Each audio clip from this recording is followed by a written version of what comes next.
test. Test again.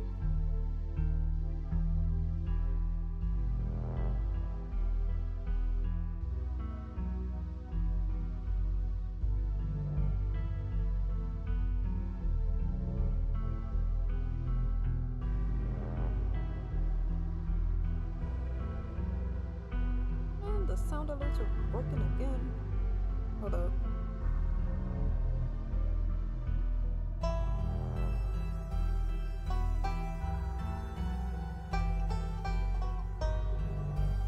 Wait.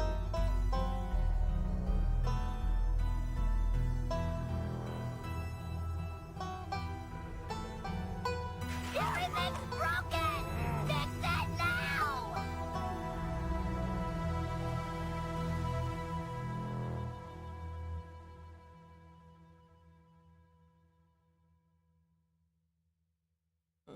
Hold up.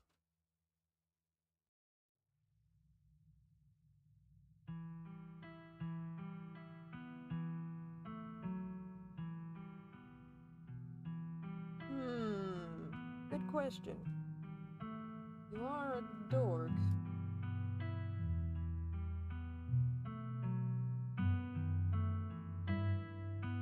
Let me think about it.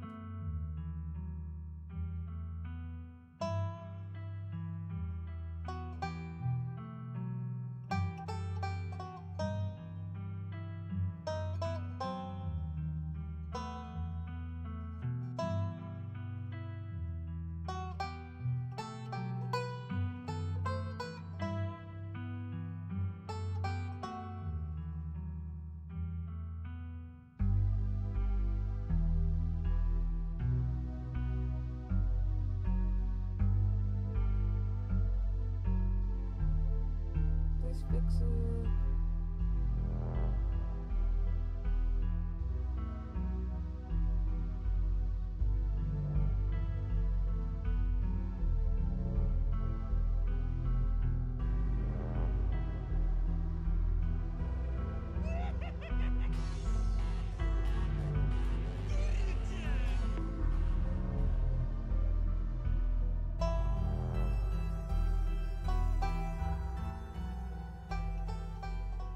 Okay, can you hear me okay, Atlantis? If you're still here? Get away from me!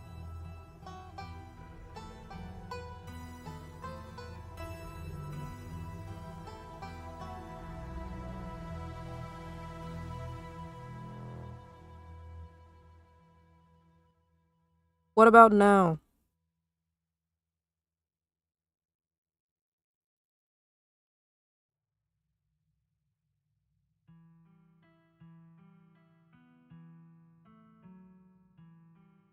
See, it's too loud now. Okay, what about now? Test, test, testity test. Testing, test, test. Test, test, test. Test. Alright.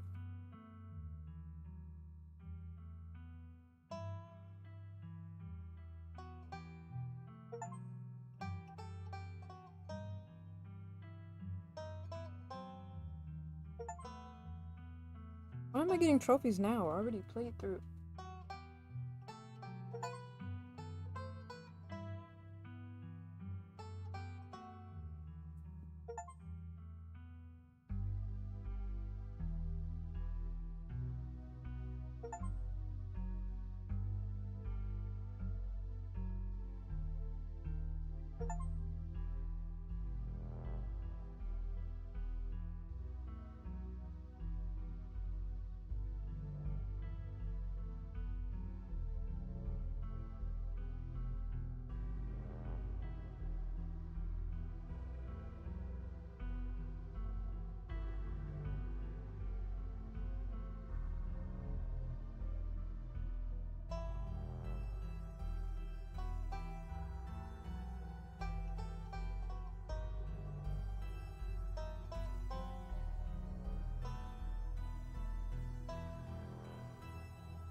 Okay, I think I'm... Another?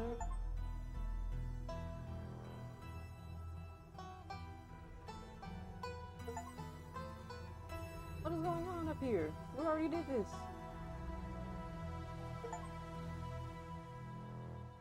Guess it's just gonna do whatever.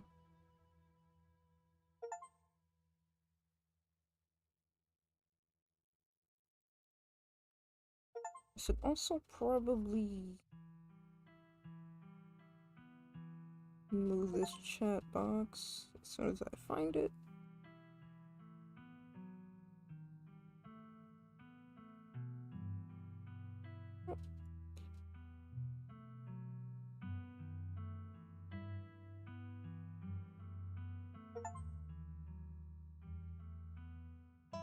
I'll stick with the usual.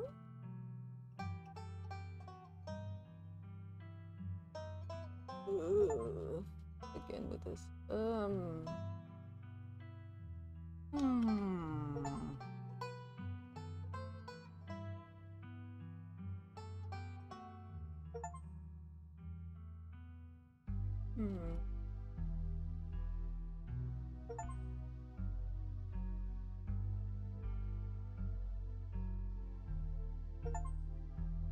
That'll work.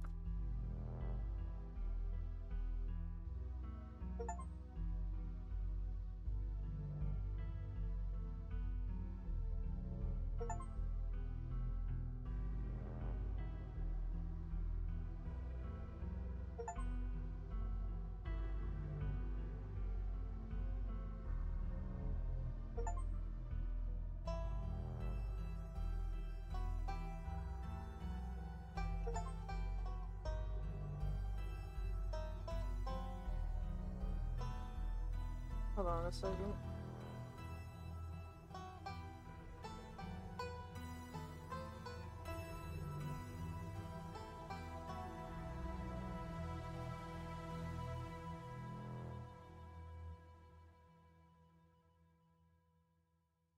Right back.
Books and what else?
can't remember which traits I've already run before. I'm trying to think.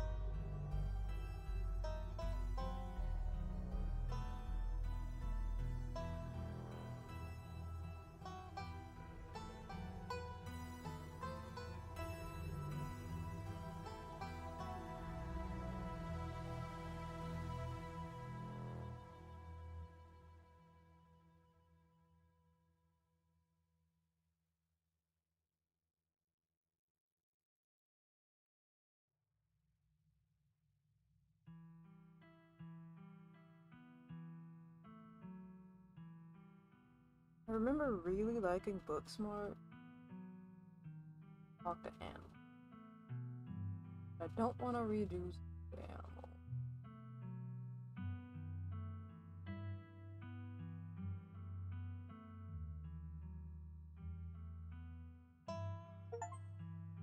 You know what? With a mystical.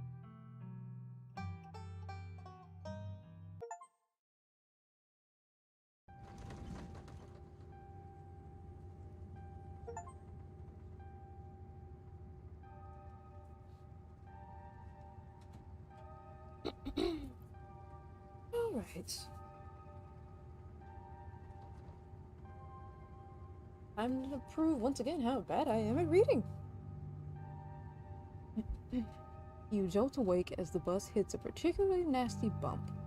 You feel like you'd only just managed to start drifting off. And now here you are, awake again, and still exhausted. For a moment, you're hazy on the details of where exactly here is, confusing this bus with the many others that came before it. But as your mind continues to reassert its existence in the waking world, the past few days come back into view. The long-lost cousin, the bad news, the 26 hours of bus rides with countless late-night stops at seedy depots that would have felt unsafe even in the middle of the day. You wouldn't normally find yourself traveling like this, but your cousin bought the tickets. The funeral of Pearl and Scarlet, your cousin's mother and your aunt, seemed like something you shouldn't ignore, even considering your own late mother's rocky relationship with this side of the family. Ooh.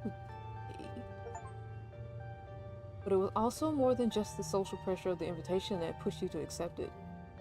Something has been tugging you back to this place your entire life. There was no choice to be made, because you were always going to find your way here. So when your cousin called, you knew what had to be done. And now, the end of your long journey is in sight. You're almost in Scarlet. So anyway, as I was saying, oh no, he's still here. He's sitting next to you for the past 5 hours, talking at you without pause. You're not sure he even stopped when you started to doze off. At first you thought he was just being friendly, but that was several hours of one-sided conversation ago. Hi, Kilo! Have a good day at work. Wow, Todd Chavez is falling on some hard times. Why is he on a bus? So I was up in Maryland, looking for work, mostly messing around because I was a dumb teen. Me and my buddies were doing our usual prank stuff, you know, pushing joggers into the harbor, that sort of thing.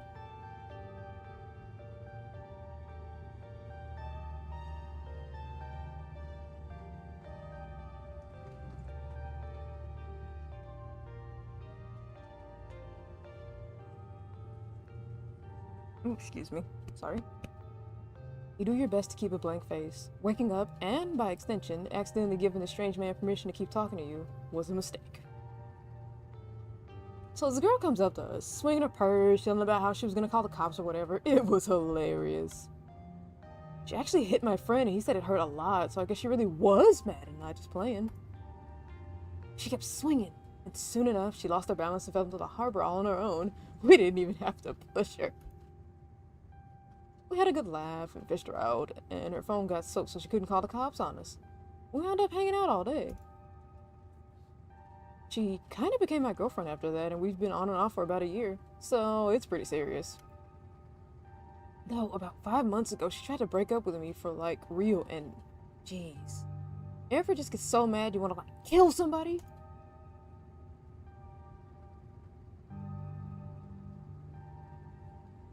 Nope, we're not going in this. You smiled and pretended you didn't just see that. I knew you'd get me. We understand each other. Someone's trying to break your heart. That changes a person. It makes them want to do things they never thought they'd want to do. I honestly could have killed that woman. Anyway, she's giving birth to our son right now, so I'm trying to get up to Virginia to be there for it. But I don't know if I'm, like, into that stuff, so I might just wind up on a bus to New York or something instead. I always wanted to go there. You piece of shit.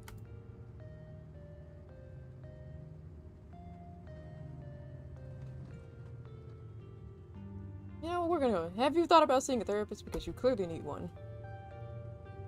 maybe it would help if you talk to someone about these feelings. Someone professional. I'm not licensed or anything, but it seems like you might have a personality disorder. It might be worth looking into. Nah, I don't need to do that kind of stuff. Bus strangers are the best therapists. I feel a lot better after talking to you. Anyways, where'd you say you were headed? Coming home. My mother fled this place many years ago, but she's gone now. And I can feel it calling me back. Some things can only be put off for so long. That is not what I thought would happen if I explored this option. Yikes. You know what? We're gonna get rid of the chat box because it's like in the way of the actual dialogue. That way, people can see. Sorry about that. The young man anxiously shifts in his seat. For one perceptible moment, it's his turn to feel uncomfortable before he catches himself and heartily laughs.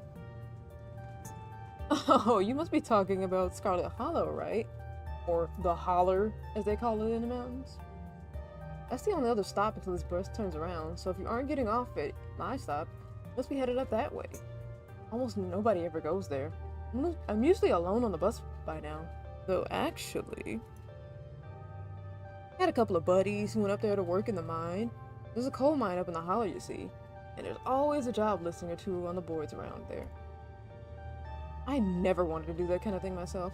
I like my lungs the way they are, thanks. But my buddies got desperate enough to try it. I haven't heard from them in a while now that I think about it. I should see if they're on Facebook, see how they're doing up there. I hope they didn't die.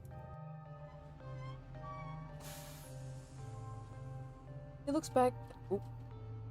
Oh, this is me. It was lovely meeting you. Hope you don't get too bored without me around to talk to. Hey, Kilo. Okay, here, I have something for you. Oh, it's the bag of peanuts. I forgot about this part. The stranger rifles through his pack before presenting you with a dripping bag of peanuts. They're boiled peanuts. I got them at a gas station a few buses back. I noticed you haven't eaten much, so I figured you could use them more than me. Plus, they dripped all over my bag, so I don't want to carry them anymore.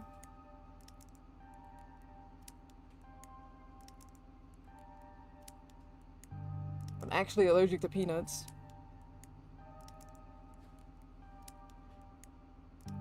Oh yeah, it's a horror story-based game. Wait a minute, you're in a bathroom. Oh my lord.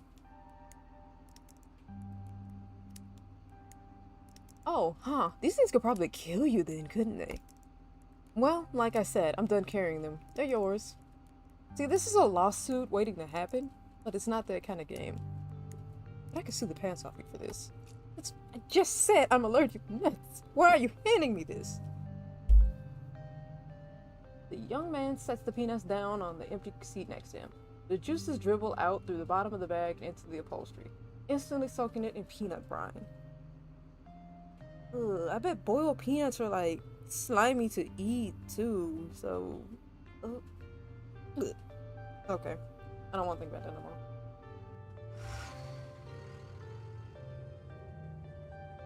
And just like that, you're alone. Stranger's peanuts soaking into the seat across from you. And then you would smell that and... You know what? Maybe this guy's son is better off without him, because that guy was a whole mess. You do your breast, sorry. You do your best to hold your breath as the bus rattles to your destination. Next stop, Scarlet Hollow, end of the line. Almost there.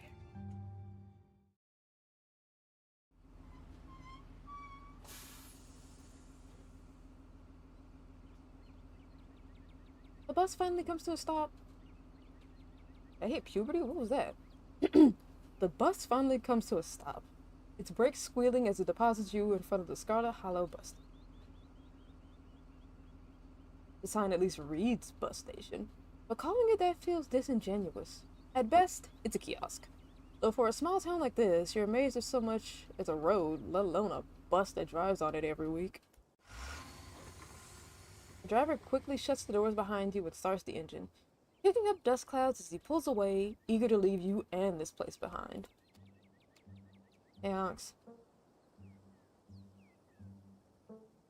You instantly recognize the worn young woman from the few public photos on her Facebook page. She's your cousin, Tabitha, and she looks annoyed to be here.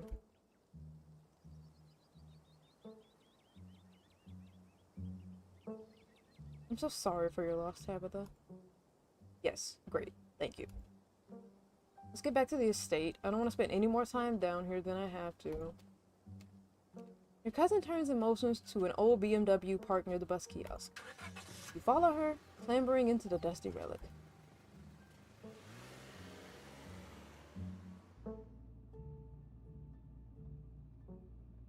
It doesn't take much driving before the only signs of civilization are the car you're in and the road you're on. Tabitha maintains an icy silence as she focuses on the road.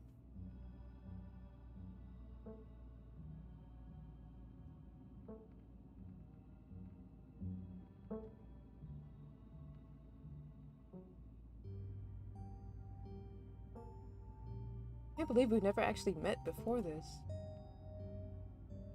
You have your mom to thank for that. Or had, I guess. You could feel the same careless cruelty in Tabitha's words that your mother would use when she talked about Pearl Ann and the old Scarlets. The wound that tore your family apart runs deep enough that it bled through the generation.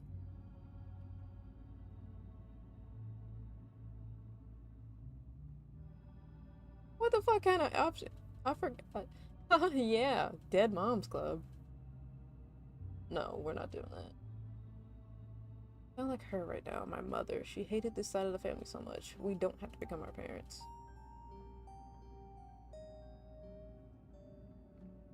She's the one who left.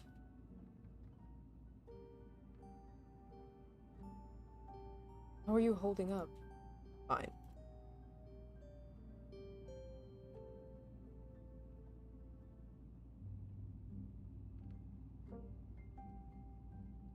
You don't have to bottle your grief like that.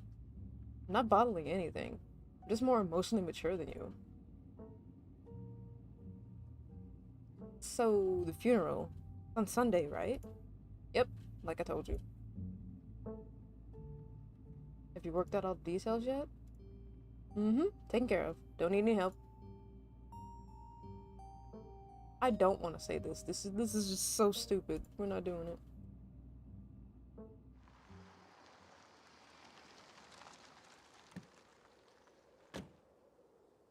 And here it is, the Scarlet Estate.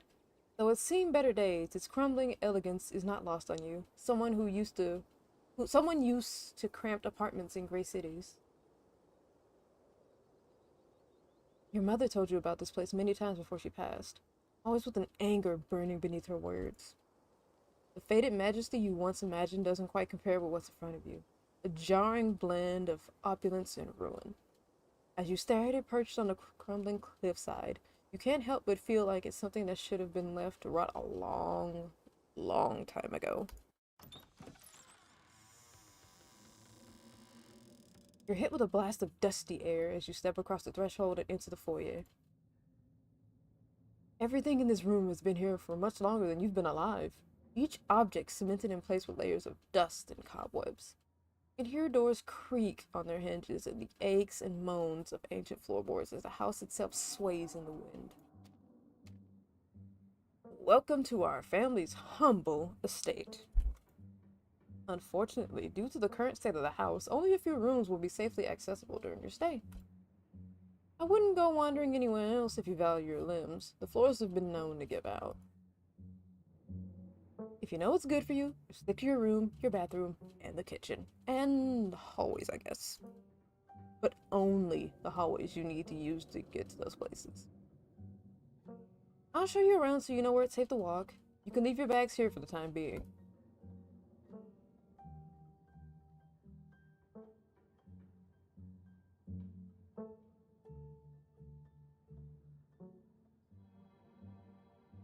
Well, thanks. Let's just get the tour over with. Follow me.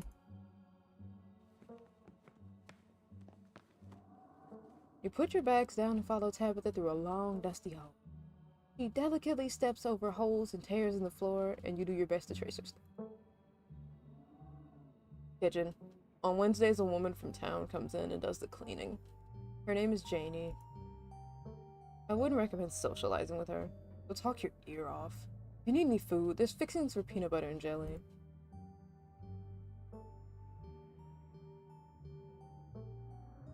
As Tabitha speaks, your eyes are drawn to the windows and overgrown garden outside. Dread and anxiety grip your lungs, and you can almost feel the ground beneath you start to slip. This place is a step away from being swallowed up and vanishing forever. Don't touch my mac and cheese, or my ice cream. Those are off limits. Oh, and you can also access the garden through here, but it's pretty wild, so I wouldn't if I were you.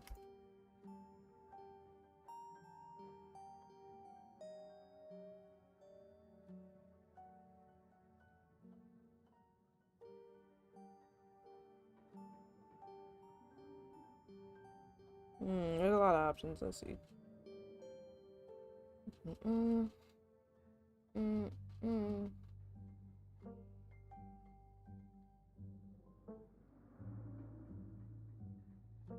We're not gonna say this.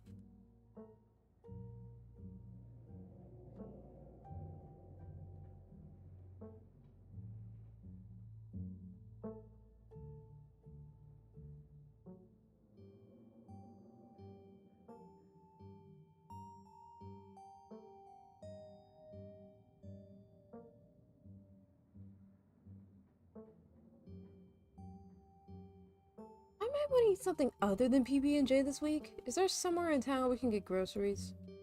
Well, aren't you fancy? Yeah, there's a general store. Also a diner.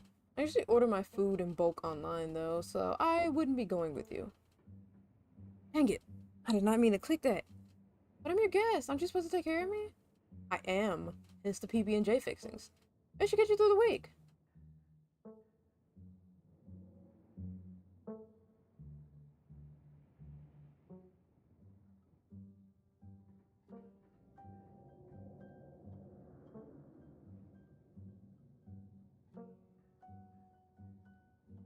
I can feel the weight of the world pulling down on this place, as if the entire estate is a step away from crumbling to dust. Okay, geez, I get it. You think it's messy. I'll tell Janie to be more thorough this week. But you should know there's only so much anyone can do with a country house this old. It's always going to be a little grimy and worn, unlike your sleek city apartments. If a little dirt bothers you, you're going to have a rough time this week. What if I want ice cream?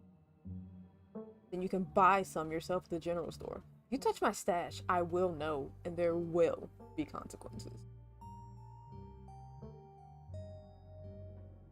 I'm actually allergic to peanuts. Then I guess you'll be having regular old J's. Or you can deal with your own food while you're in town. I don't care which. Bathroom, follow me. Wait, it's been hours since I've gone. Who says that out loud? The two of you leave the kitchen. You pass by a tuxedo cat sitting on the countertop. Is that your cat? What's its name? Frou-Frou. Do not try to pet her. If she wants to be pet, she'll let you know. Yeah, no. Respect the kitty space. Shall we move on? Bathroom awaits. You once again follow Tabitha through a long, dusty hallway. Maybe after a few nights it'll get easier to navigate these spaces, but for the time being you feel lucky enough to not have fallen through the floors. Guest bathroom. Not much to show. The bathroom. I'll wait outside. Do what you must, if you must. Is that wine? Holding the toothbrush?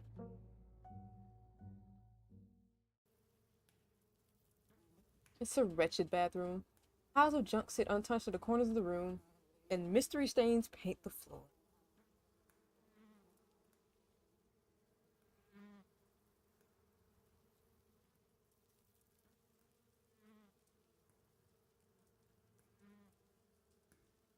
On second thought, I don't think I need to go. We might as well try it since we're here.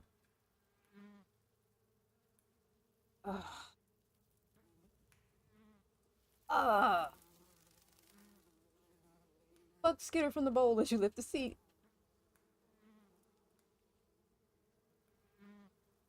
Eh. Next up, guest bedroom. Last stop on the tour. Follow me. You and Tabitha briefly return to the foyer before climbing the stairs and reaching the guest room. The room smells old. Dust, mildew, wood rot. It has it all. A week of sleeping in this place might give you permanent lung damage. This is where you'll be staying.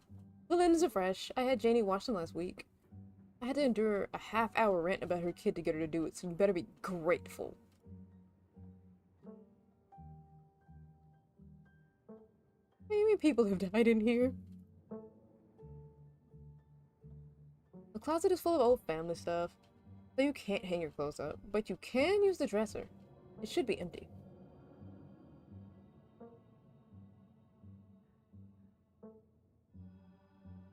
Who used to sleep here?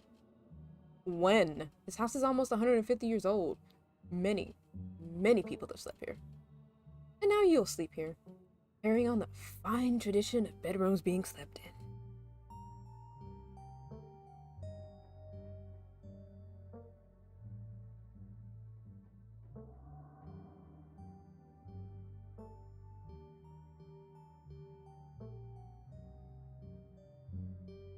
Follow me. I'll take you back to the foyer so you can collect your belongings. This concludes our tour. I'm afraid I must return to my duties, so you'll have to entertain yourself for the rest of the day. Don't expect to see much of me.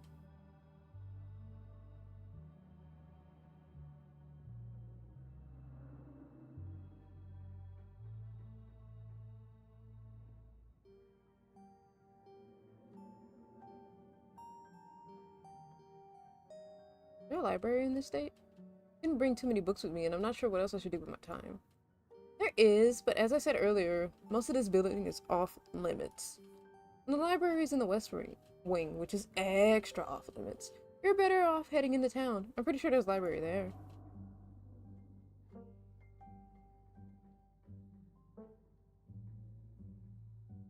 Alright, I won't keep you, but we should hang out when you get back. We'll see. There's a lot that needs to get done this week. And now it's just you, in this sprawling, decrepit state.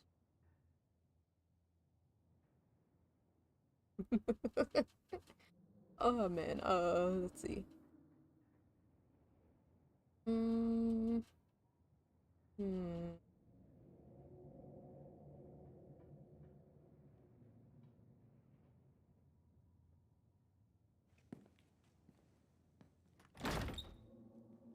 Except for the locks and the chain sealing them shut. Alright, we'll go to the kitchen.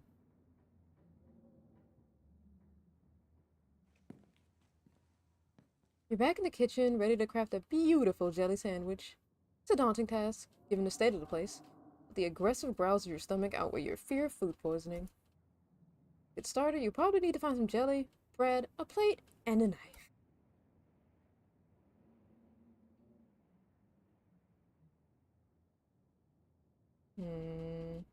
Well, the site Explorer doesn't really... Okay. This garden was reclaimed by the wilderness long ago. It might not be very safe, but who's to stop you from venturing deeper? You wander further into the garden. Quiet out here.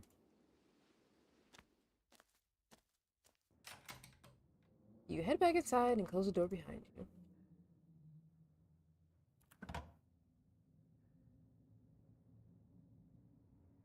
This cabinet must be where Tabitha keeps the dishware and, oddly enough, the utensils.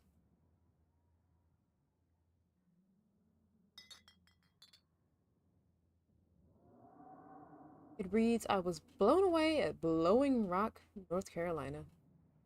So your aunt and cousin actually traveled sometimes, even if it was only a few hours from the estate. Maybe you can route your return trip through Blowing Rock.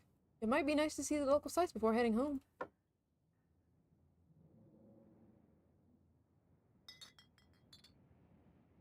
It reads, I survived Deb's 50th. Your aunt's name was Pearl Ann, so it wasn't from her 50th. From the few stories you heard about your mom, Pearl Ann wasn't the type to have kitsy friends who gave out themed shot glasses at their birthday parties. You reach for the bowl, but as soon as you pull it down, a blend of vinegar and dead moths flashes onto you, immediately staining your shirt. On the back of the bowl is a note that reads, Moth trap, do not touch. Oops.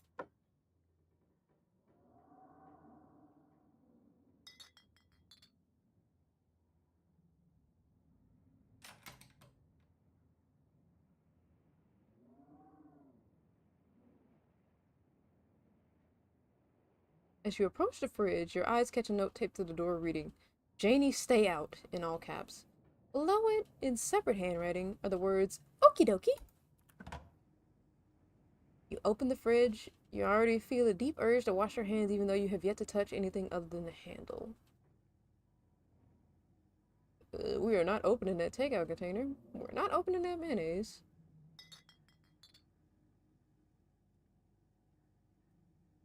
You reach for one of the unopened jars of grape jelly, carefully checking its expiration date. You breathe a sigh of relief when you realize it's recent.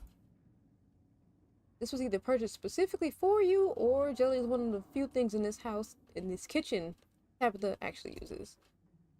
All you need now is some bread. Better close this fridge and keep looking.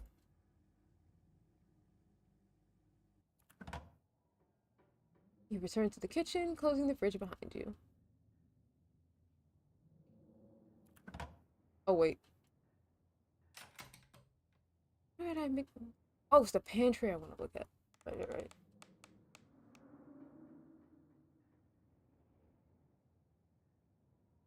Okay, what we got? We got peanut butter. Like how it says GIF instead of Jiffy. We got mac and cheese. We got bread. Why is there so much bread on the ground?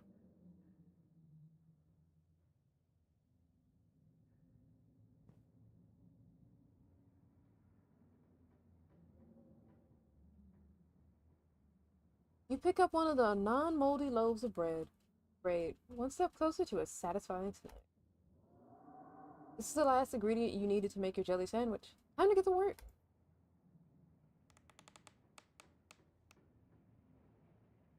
You close the pantry door as best you can and turn back to the rest of the kitchen.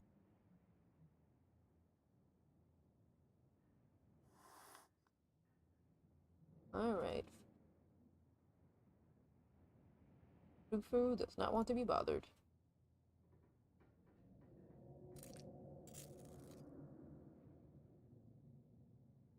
Despite the state of this horrendous kitchen, you have successfully combined your 3 ingredients to make a jelly sandwich. Congratulations! You can feed yourself. A job well done.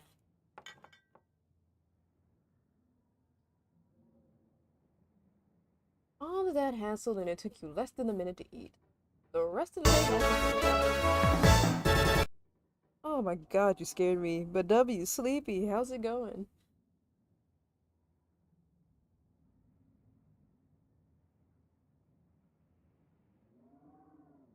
We already looked at everything. We're done here. Congratulations! You've eaten and have a full day ahead of you. What do you want to do next? Now that you've finally eaten, the aches and pains of your journey have started to sink deep into your bones. Stumble up the stairs to your room, suitcase in tow, eager to unwind before you face the rest of the day. Yeah, sleepy you are W. Consistently. I really appreciate it.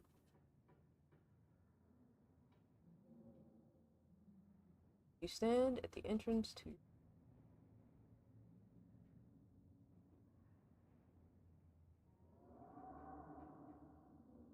Who this?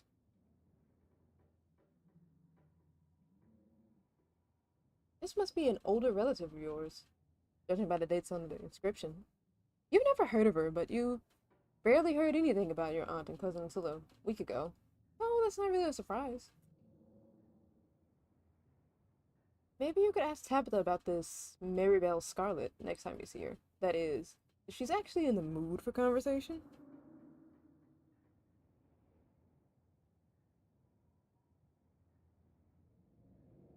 You can only imagine how beautiful the garden must have been in its heyday. If you own this place, you'd totally get out there with a shovel and some gardening gloves and whip it into shape. You go out and pull weeds, chop trees, carve topiaries, and do whatever you needed to do to return it to its former glory. And once it was all done, you'd sit by the fountain, which of course would have little goldfish in it, and drink a floral tea while enjoying the bird song. Yeah, you definitely do that. Just not right now.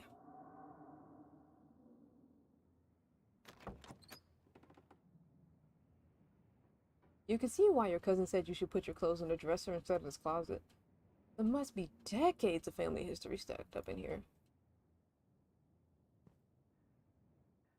Of course you're sharing a room with a creepy doll. You pick it up to examine it more closely. Its foot reads, "Property of Alexandra." No need to carry this around with you. Close the closet behind you.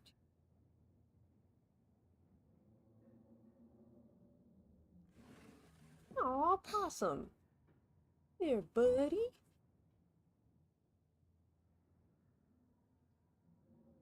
You drag your suitcase over to the dresser and open the bottom drawer. A possum lurks within. It's quiet, but angry.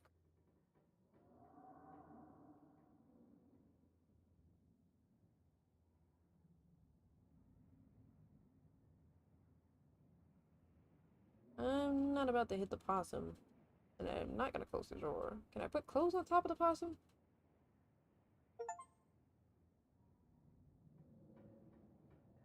Oh, it's a trophy.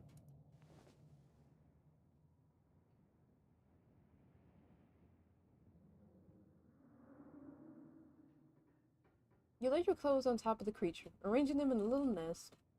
It closes its mouth, somewhat more at ease than before, and looks up at you with its shiny black. Close the drawer, satisfied with yourself and job well done.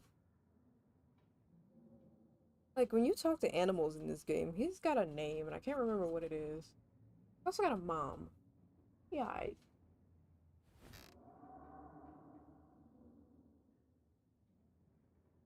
You immediately collapse onto the bed.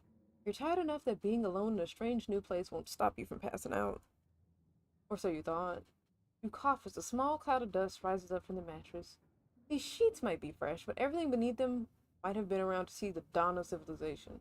And this is why you should always bring Lysol with you wherever you go. Try to settle in, but the bed is lumpy in strange places. You can feel the springs pressing through the fabric. You might be tired, but you're far from tired enough to get in more than a few minutes of uncomfortable napping.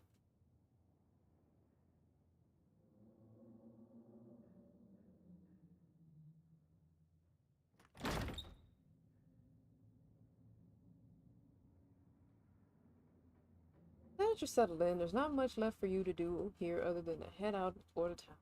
You do just that. Before leaving the house, you rinse off and oh yeah, the moth trap. Ugh. Before leaving the house, you rinse off and change into a clean shirt. You're not about to meet new people coated in vinegar and dead moths. You didn't take the shirt off before you took the nap? That would have made more sense.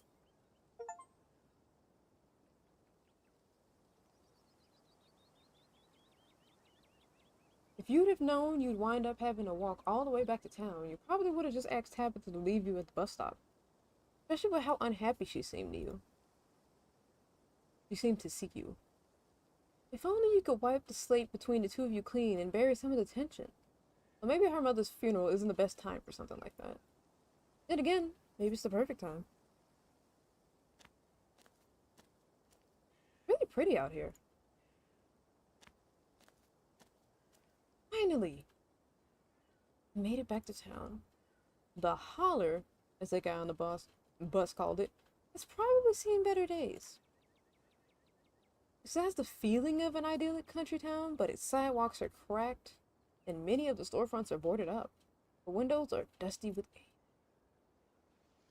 A chill breeze sweeps down the lane, and you shudder, suddenly feeling as if you're peering into a grave.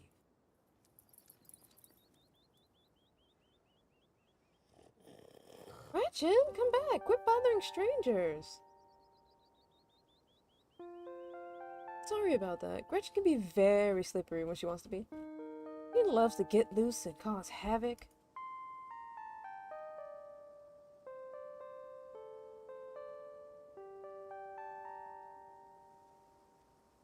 And I'm Stella.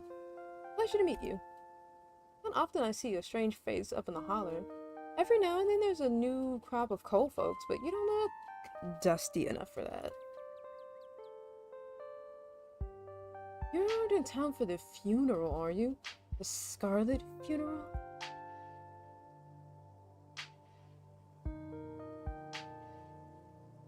Yep, I just got into town today.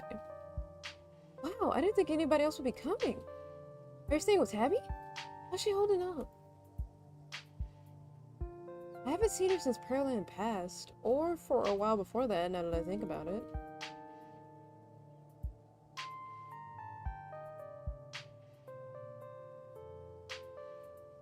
What is this? Like, I'm curious about this, but I also don't want to come off as paranoid, so we're not gonna click that, but I have an eyebrow raised. She's in conflict with herself. Whoever I met today isn't the real Tabitha. How will we know that?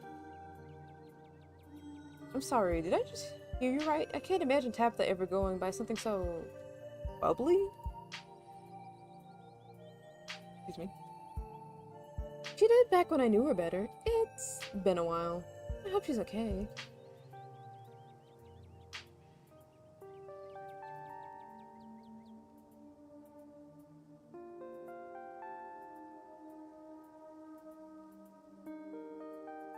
Is she always so, you know, rough around the edges? Yep, that's Tappy for you.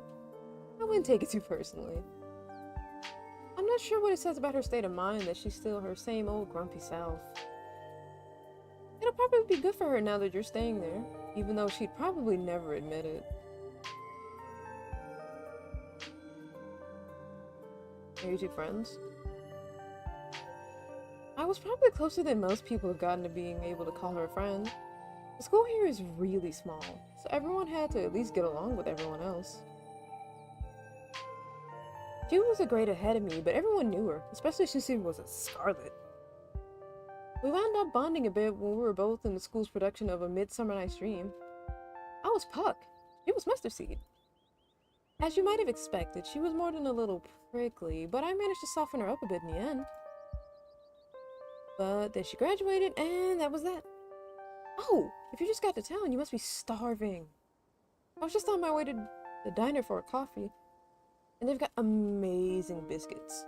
My treat.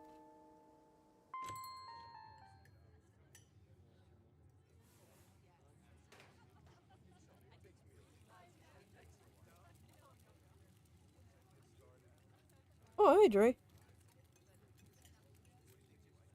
The pleasant aroma of greasy breakfast food hangs heavy in the air. In contrast with the empty, lifeless atmosphere of the family estate, the diner is filled with the comforting din of human life.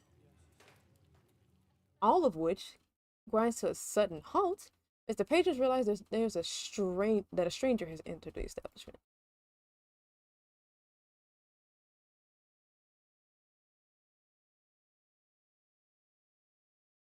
You slide into the nearest booth, pretending that you didn't notice everyone in the diner gawking at you like they just seen Bigfoot. don't need to be shy. They don't meet many strangers. It's kind of a big deal when someone new wanders into town. Especially since, well, they probably all know what you're here for, and by extension, who you're related to. Even if you don't know anybody, it's not easy keeping secrets in a town this size. Hey Stella, I went ahead and fixed you up a coffee. They gracefully placed a cup, specially brewed coffee in front of Stella. Aw, shucks. Thanks, Avery. And here's some bacon for the little lady.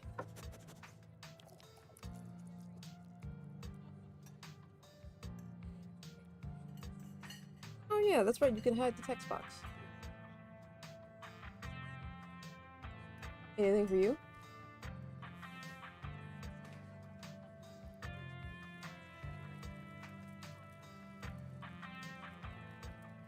It's okay, I just ate and I'm not a big coffee drinker. Alright, but you let me know if you change your mind. Oh, and I'm sorry for your loss. Or you have the chance to respond, they're gone. Aw, too bad you didn't get a biscuit. They're so good. But I guess you have all week. Maybe another day. Anyways, the funeral's not till Sunday, right?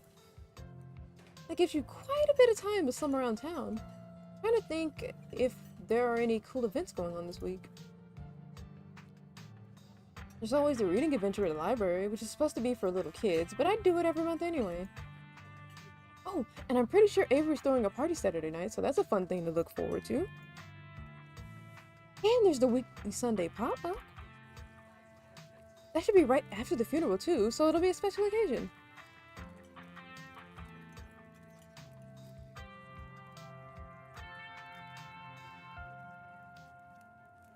Yeah, Oscar's all about keeping things on theme, so this month it's a bunch of ghost stories. I think he's calling it spooky bookies. You know, like how a ghost would say it.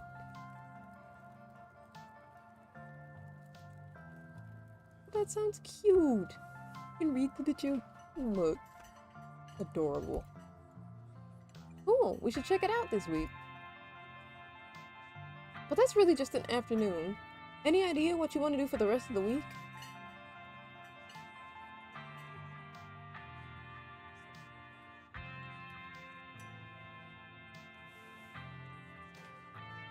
I kinda assumed I'd be spending my time trying to help Tabitha, but with how quickly she ran off today, I'm not sure that's enough for a full schedule. That's really sweet of you, but you're right. That'll definitely still leave you with plenty of time to kill. Have you thought about exploring the local trails at all? I'm usually out there a few nights a week for my job, and I'd be happy to show you around. Before Stella can finish, Avery returns. Biscuit in tow. Hey, Winnie wanted to give you a biscuit. On the house. Presents her condolences. Aw, you didn't have to do that. It looks great. No worries. Hope you can enjoy it.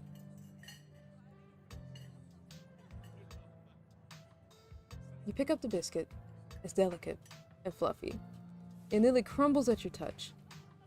Buttery warmth emanates from its surface. You don't even need to taste it to know how good it is. Good, definitely given buttery form. You take a bite. It melts in your mouth as if it was nothing but butter suspended on a thin matrix of dough. Truly, this is a perfect biscuit. I've had better. Oh, this is a really good biscuit. Wow. I'm so glad you like it.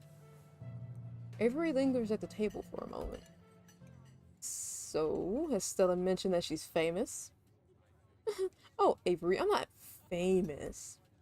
Look, if you're not gonna go around tooting your own horn, you know I'm gonna do it for you. I'm a YouTuber. Oh no.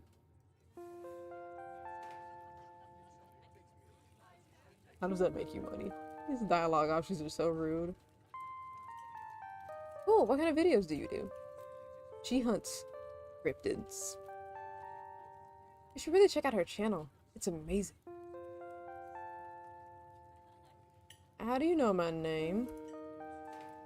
Oh, sorry. It's just that most people in town know about you.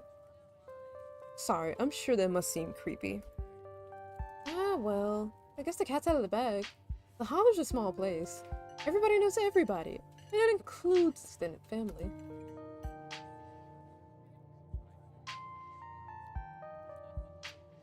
Don't worry. Nothing Pearl Ann said about you will stick, that's for sure. You can just make a good first impression and wipe that slate clean with the whole town. What was our aunt saying about us? Didn't even know us. Ah, jeez. Look, I'm sorry I said anything. Hey, don't worry about it. Pearl Ann was a gossip. And would do this sort of thing with everyone. Spreading weird little rumors about folks was kind of her trademark. Anyways, were we in the middle of talking about Stella's illustrious YouTube career? Yes, we were, weren't we? I think the best video to start with would be the river one. Not the lake, but you know, the controversial one. Oh yeah! The Catawba River Runner. I didn't expect much out of that footage at the time, but it wound up being my most popular video by far. So, the River Runner is a crypt that is only known from a single sighting. 2 Boy Scouts thought they saw something big and weird in the Catawba River, and that's all I had to go on. But then I wound up catching this on camera.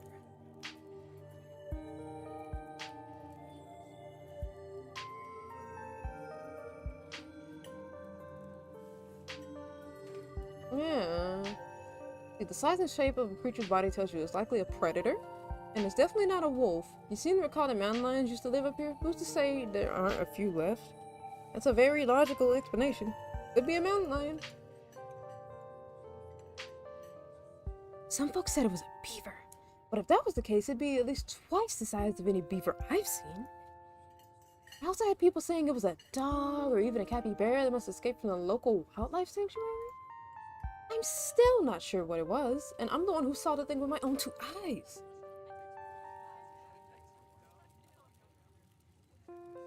Maybe it's a mountain lion? Definitely got that predator shape and size, and there used to be a population in North Carolina. No, no way. It is absolutely not a mountain lion. There are no mountain lions left this far east. I did a whole video on the Appalachian mountain lion myth and found Jack's spot. And there's no reason one would be swimming in a river like this. They're not fans of water. And the body is too long. No way. Personally, I'm a fan of the capybara theory. Sure, it's not like any local sanctuaries were missing one, but there's always people keeping exotic animals as pets. Kind of a sewer gator type situation. Exactly. Some exotic pet owner set it free. And now it will forever roam the Catawba, confusing Boy Scouts and YouTube commenters for years to come. So, speaking of things to do around town, I was actually planning on filming this week's video tonight. I was wondering if maybe you'd want to come along? It's a pretty easy one this week. We wouldn't even have to camp anywhere. I'm gonna go after the... Wait, no spoilers. Sorry, Avery. Okay, I should probably get back to it instead of standing around chatting with friends. See y'all around. Now that the coast is clear, I'm going after Skunk Ape.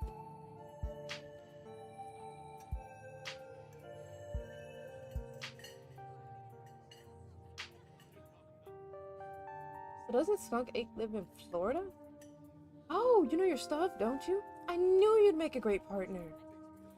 It mostly lives in Florida, but there have been sightings as far as north as Virginia. While I was doing research for last week's video, I came across a report where a lady from a town over claimed to have seen one on her deck, playing tug-of-war with her dog. And as I leave no stone unturned, I decided it was worth investigating. So what do you say? Want to tag along? Hold the camera for me while I narrate against the darkening sky, that sort of thing.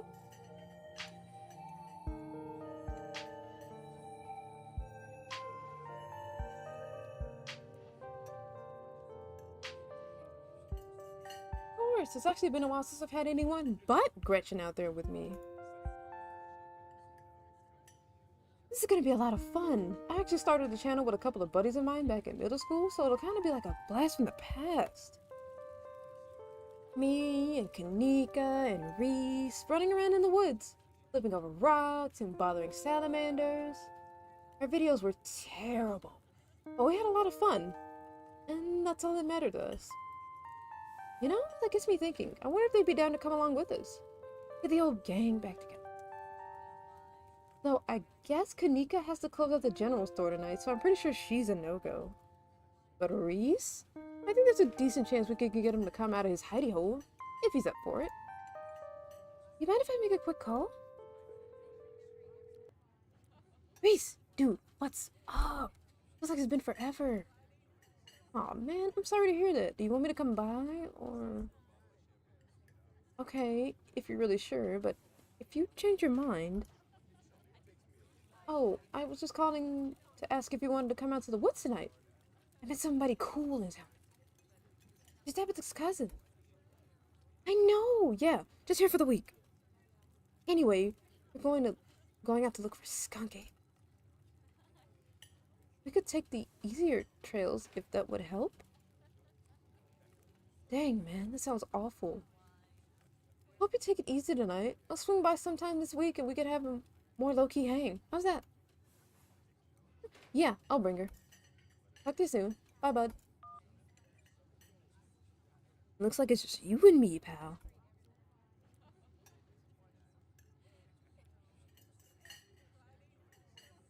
He's excited to meet you, of course. I think you'll find most folks in town are. Is he okay? He's not feeling well, that's all. Had a lot going on in the past, gosh, 10 years or so? But I feel like it's gotten a lot worse recently. I can't remember the last time I saw him leave his house. Oh well, it's not my place to talk about, really. I just got a little excited thinking about having him along again. He's hilarious, you'd love him. We should swing by his place sometime this week.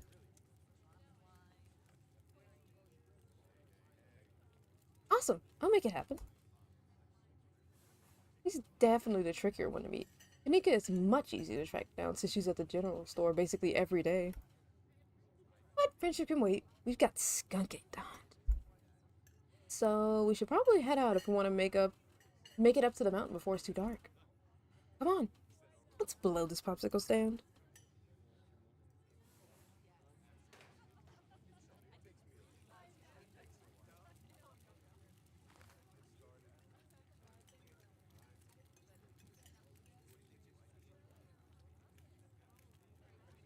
Aw, that's awesome of you. Everyone will appreciate that, I'm sure.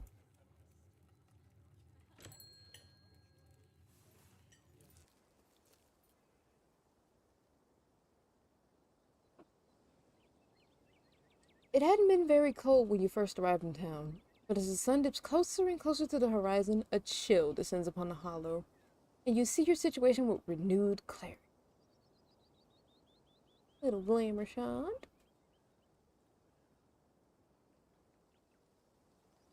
You're in a new place, far from civilization and the people you know, following someone you just met into a dark forest in search of monsters.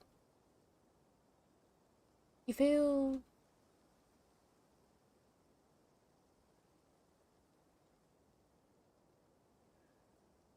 an overwhelming sense of foreboding, which seems only natural considering where you are.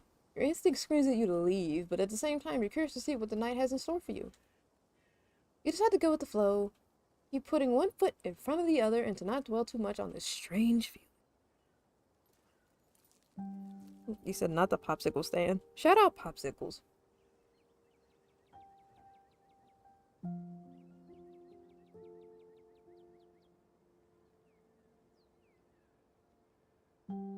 Gotta love this brisk fall weather.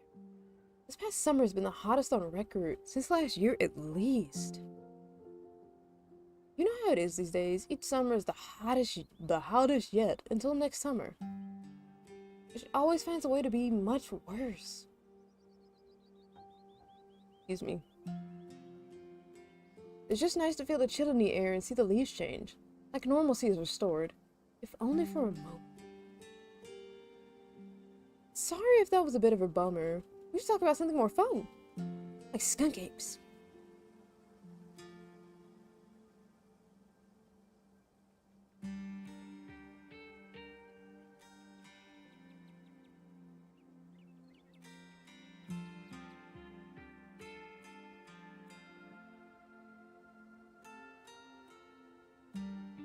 Yeah, for sure. I used to go after all sorts of spooky stuff.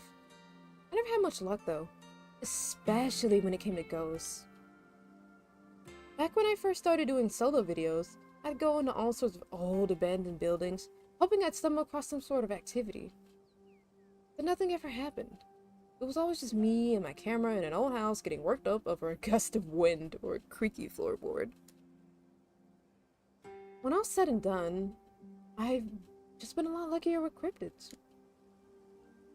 I want to believe in ghosts so bad. But I can't rule out the possibility that there really are true hauntings out there. But if there are, I sure as heck haven't seen any myself. Werewolves? I kind of lump them in with cryptids. I'd be shocked if there were people out there who turned into animals. But werewolf lore lines up pretty well with the great beast genre of cryptids. As for demons, I don't know. I don't even want to consider the possibility that they exist. Because if they really are out there, geez, a lot of folks are doomed to an eternity of flames. So let's hope all of this is just bunk, am I right?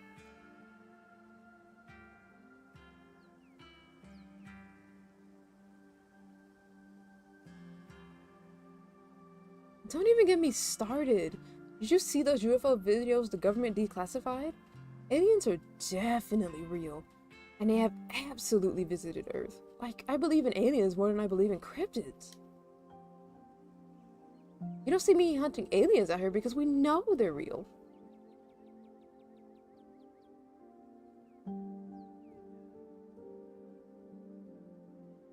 That's what the government wants you to think. You know, there was this guy who told me that,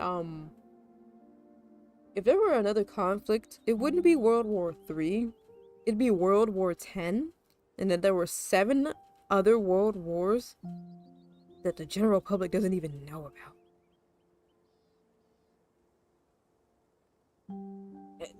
All I'll say is retail attracts weirdos that come to buy things, and I'm glad I'm not doing that anymore. Because yikes. Let's see, what do I want to go with?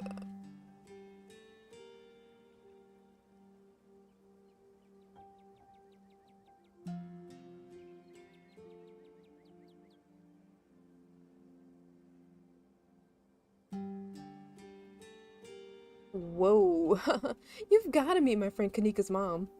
You two will get along.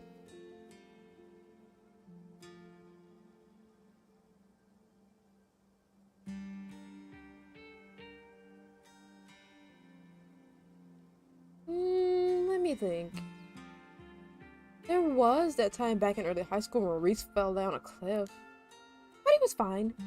We had some folks from town rig up a pulley to get him out of the ravine, and his leg only took a couple of months to heal. All in all, not too bad. Well, I guess there was also the time I was out here alone and kinda got stuck in a cave. I was getting great footage of what I thought was a family of wampus cats, but I wasn't able to wiggle my way back out. Turns out the wampus cats were actually skunks who very much did not appreciate me blocking the entrance to their hidey hole. And instead of running for help, Gretchen just sat outside, bored to tears. Lessie, she is not. It took about an hour to get loose, which was pretty intense. But a few tomato juice baths later, I was right as rain. So it could have been a lot worse. Oh, and then there was a time I accidentally stumbled onto Duke's property and nearly got my head shot off. But that happens to everybody sooner or later. I can barely count it. So yeah, these hikes aren't all that dangerous, all things considered.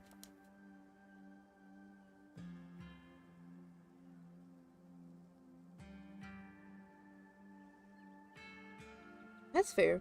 We are hunting a creature that stayed hidden from humans long enough to gain a mythic reputation. What are the odds of something like that popping out to star on my little YouTube channel? But hey, chances are never zero, right?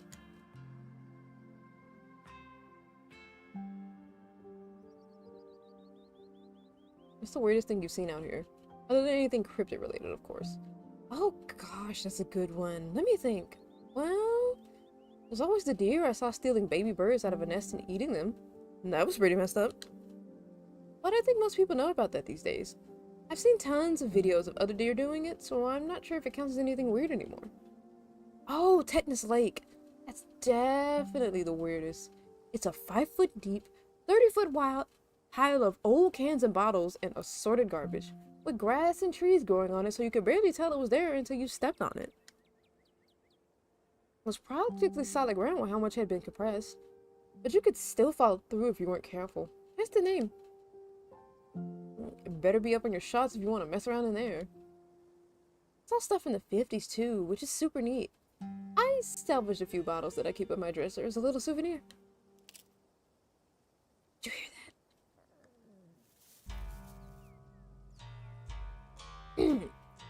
What did I do for this guy?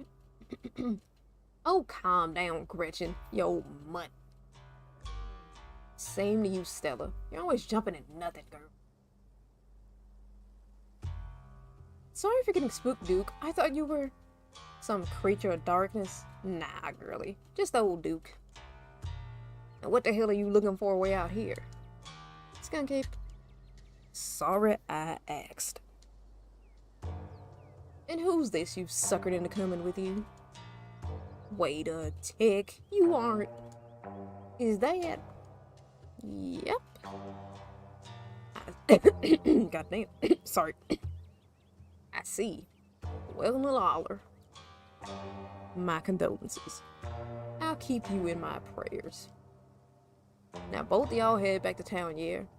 It's best you steer well clear of this area tonight. I'm out dealing with my own critter, and I won't be too appreciative if a couple of fools with a camera scare away the most sensitive wildlife. What are you hunting tonight? Something tall and hairy? Something musky? You seen anything like that recently? Wouldn't you like to know? You never could stay in your business, Stella Richmond. Put that damned camera down. Oh, come on, Duke. Maybe I can help out. I'm pretty good at tracking. You know I learned from the best. That you did.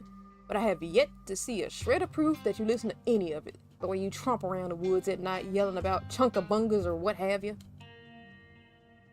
Something's been getting in my chickens. I've lost 3 this week and can't afford to lose many more than that. I'm so sorry to hear that. But, I wonder if Skunk Ape has taste for chicken. Now see, this is why I don't come to you about these things. It ain't no Skunk Ape, whatever the hell that is. I know exactly what this is, but I know you won't believe me if I tell you. Oh, Duke, you don't think it's... I do, actually. It's those damn mountain lions. They're out there, Stella. I don't care what your little investigation turned up. You haven't been out in these woods as long as I have. These sons of bitches are sneaky. Of course you wouldn't find any in one night of tracking. And I know for a fact that's what's been getting in my chickens. It couldn't be anything else. I'm telling you, man, mountain lions are extinct in these parts. There hasn't been an actual sighting since the 1990s. And even those were iffy. When you say there, do you mean Duke or do you mean Stella? Because they're looking for 2 different things. I can't believe you go out there on your YouTube saying some river monster spotted by a couple of school-age Boy Scouts has been 100% confirmed. Yet Appalachian cougars are some kind of far-fetched fantasy made up by geezers like me. You made me look like a fool. I read those comments people were posted on your video. They were calling me all kinds of names just for seeing things with my own eyes that I know to be true. I'm sorry, Duke. I didn't mean to sick anybody on you. I just don't think it's plausible. You'll eat those words when I come carrying a mountain lion corpse out of these woods at dawn. And if you 2 don't want a face full of buckshot, I suggest you go home and stay out of the woods tonight. As Duke's words leave his mouth, a sinking feeling starts to pull at your stomach, and you glimpse brief flashes of something terrible to come. Whatever it is, the four of you are bound to meet it, and it will change you forever.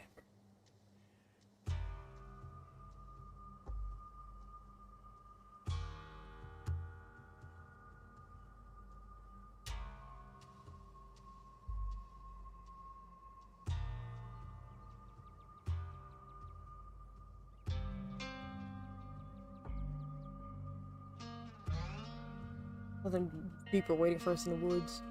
Yeah, I know. I'm hunting it. What if it's not a mountain lion, though? What if it's... Oh, don't you get started again. If your daddy could hear you now going on about ghouls and goblins using what he taught you to run around these woods like some kind of paranormal investigator. Do you want that to be his legacy, girl? And besides, you know my boy Bo and me are headed down to the state fair to show off Big Betty this week. We'll be gone days. And the chicken coop might as well have a big all-you-can-eat sign on it if I don't nip this in the butt tonight.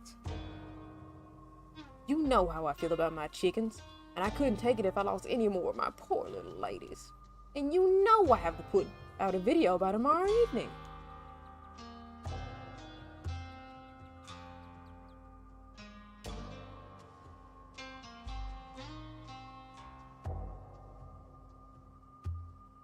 If I miss an update, I might lose my new sponsor, and who knows what it'll mean for my career.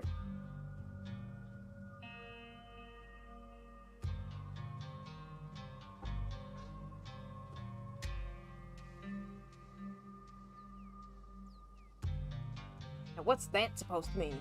Are you trying to threaten me? I don't know, it's just a feeling. A really bad feeling. Whoa, are you psychic or something? Ask again later. Maybe. I do get a lot of weird feelings, especially before the bad things that are about to happen. I've been having more of them for the past week now that I think about it. Oh, hush. There ain't no such thing as psychics. You're just trying to unsettle me, so I let y'all off. So I let y'all go off in the woods to film your little video.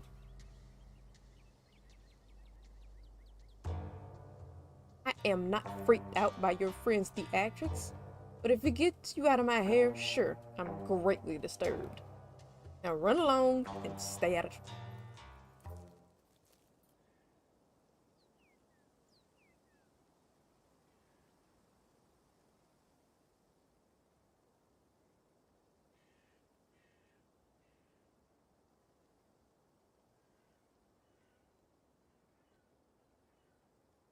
Okay, the coast is clear. There's no way we're letting Duke edge us out that easy. Come on, I know a trail to get around him.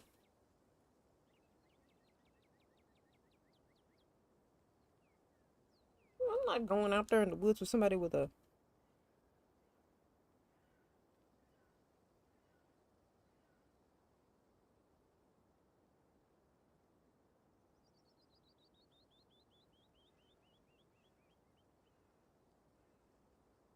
Nuh-uh, no way. Not with Duke and his shotgun out there.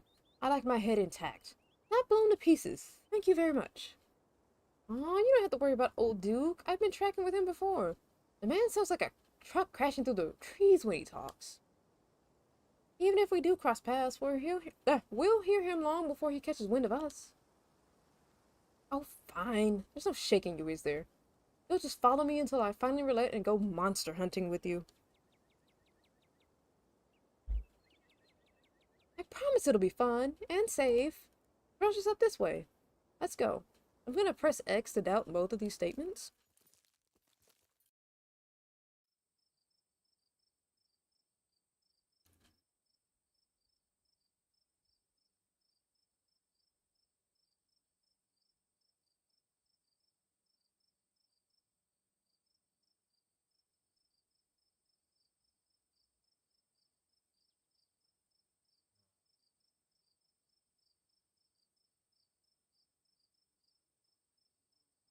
Alright, this looks like a good shot.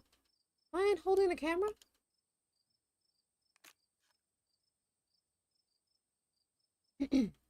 As night falls, my new assistant, the mysterious Unks, and I find ourselves on a high hill in the Blue Ridge Mountains, where we'll begin our hunt for the elusive yet pungent skunk.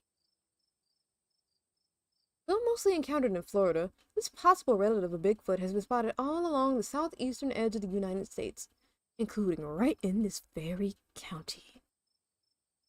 Here's hoping we get a glimpse tonight. We'll check back once we're on the trail. Until then, stay searching, Stellars. I can take the camera off your hands for now. We'll be able to start the tracking scenes once the sun sets all the way.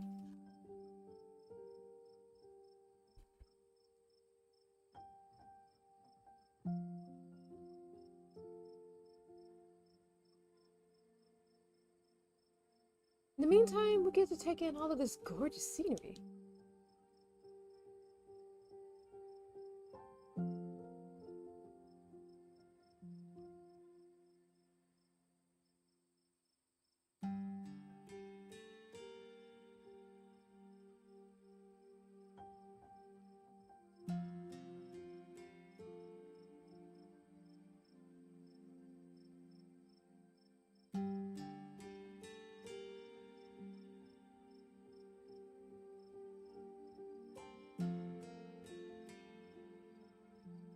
There's something wrong in the air. It feels oppressive. Dark. You don't have to mean stinky, do you?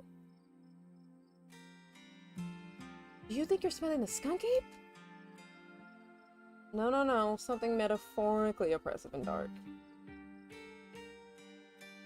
Dang, I thought we might have stumbled across this trail. Oh well, I wouldn't worry too much if I were you. My gut usually warns me if I'm gonna run into trouble, and I feel A-okay.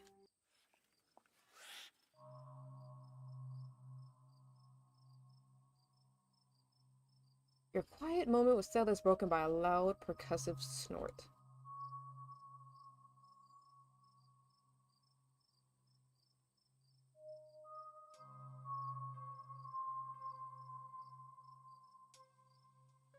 Whoa, was that a deer? I've seen videos of them making that spooky little warning snort, but I've never heard it in person. Sure was. Let's check it out.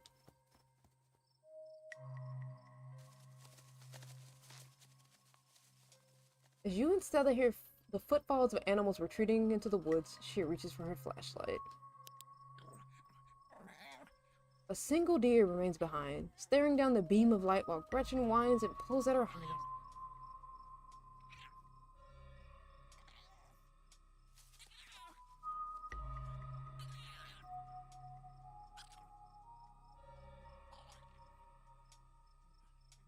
And then it's gone. Jeez, Gretchen, calm down. You're gonna hurt yourself.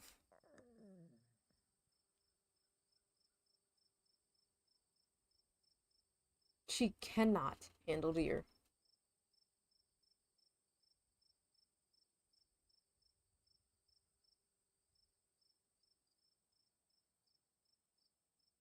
When she gets like this, I usually have to pick her up and hold her. She has a habit of slipping her harness when she wants to go after something. You're too much of a potato. And they don't make harnesses to fit potatoes, do they? It sounded very Midwestern. I don't know. I don't know how to do voices.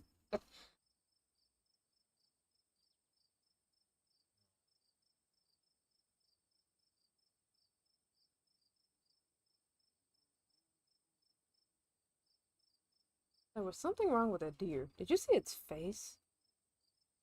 Now that you mention it, there was something a little off.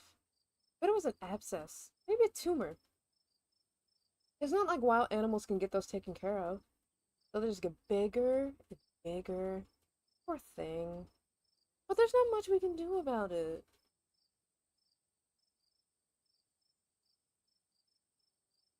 Why do you bring Gretchen out here with you? She doesn't seem like the safest choice for a hiking companion. I actually find her to be quite the opposite. Sure, she wants to chase stuff, but I usually let her when I'm not on one of my cryptid hunts. So I can't hold that against her.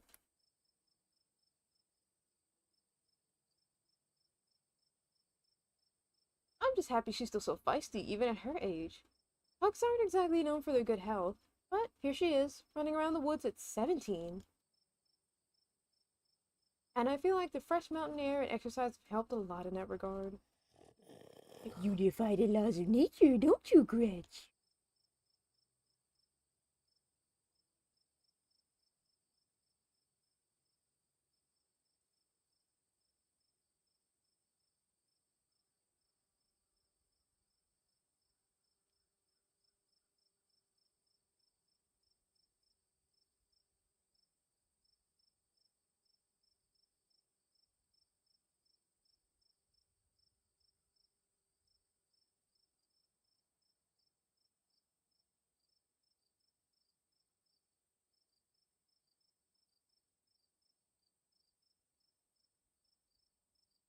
Don't be so hard on yourself. You just aren't accustomed to the sounds of the forest yet. When you go on your first few night hikes, everything sounds like some horrible monster.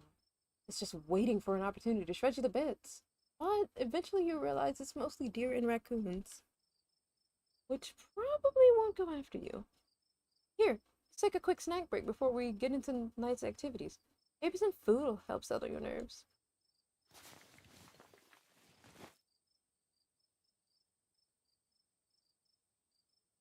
Oops. Oh, I'm actually allergic to peanuts. Oh, yikes, I'm sorry. You're only peanuts in the trail mix, but I totally get it if everything being in my backpack makes things a little much for you. I'll be sure to keep that in mind in the future.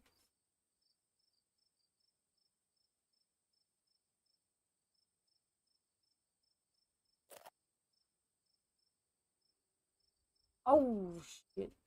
The cherry and cashew, that's gonna suck.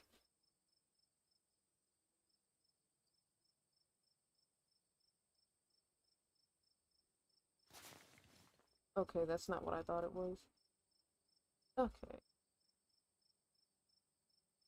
Grab a snack bar. Okay.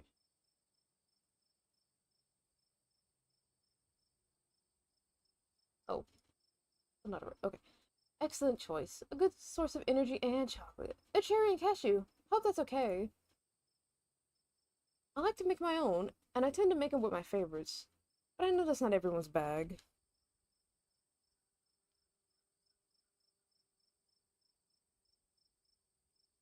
Uh, I don't want to eat these because I still got nuts.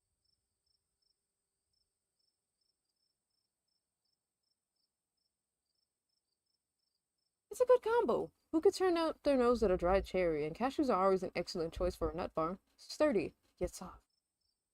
Thank you, thank you. I love all nuts equally, but finding the right ones for my bars has been a long process. Don't you fucking clip that, Atlas. They have to be architecturally sound enough to hold the bar together without overpowering the texture of the fruit. Almonds and cashews are my go-tos, though occasionally I'll still experiment with pecans. They fall apart so easily, though.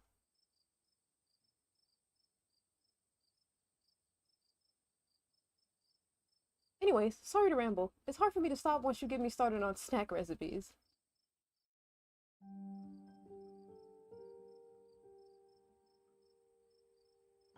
You and Stella settle down on an overlook, snacks in hand, as the quiet sounds of evening wildlife wash over you. Gretchen gnaws a stick, distracted for the time being. No, tell me what it's like in Marzipan. Do you have a house, an apartment? Do you live with family, roommates, pets? Tell me what it's like to be you.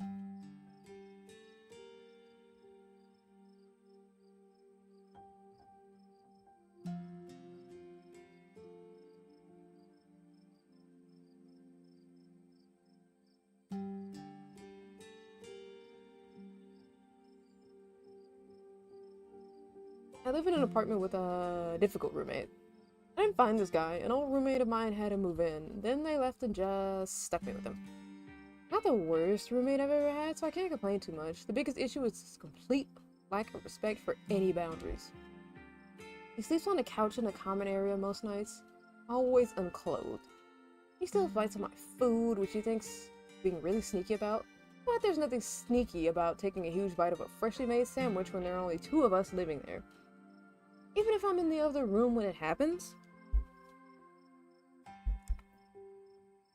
And he infringes on my privacy all the time. too. If I close the door to my room, he'll just start screaming and sometimes even attack the door until I open it, then just walk away. It's like he has a complex about closed doors. Are you talking about a cat?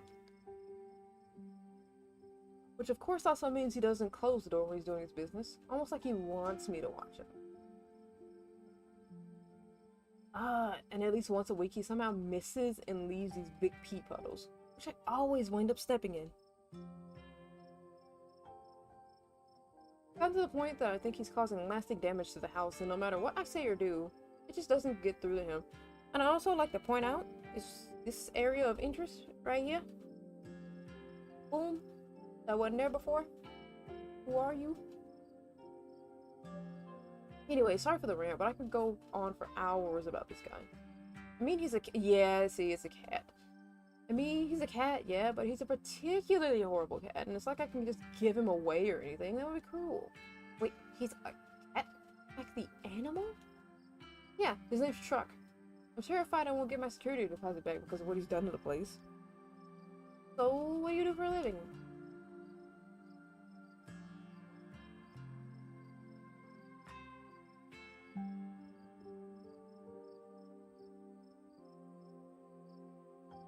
I friggin' wish.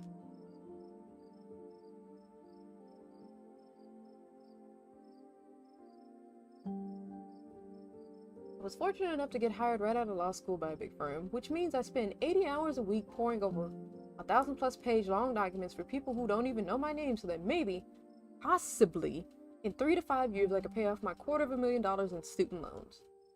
Yikes, buddy. And here I figure lawyers were rolling in it. If I manage to make it past 3 years of this, I'll be set, but a lot of people don't last that long. Being dropped off at your apartment by a town car every night at 2 a.m. only to have it come back to pick you up 3 hours later has a way of really stretching things out. That doesn't sound great, not gonna lie. Is it too late to switch of careers? Maybe being a lawyer just isn't what it's cracked up to be.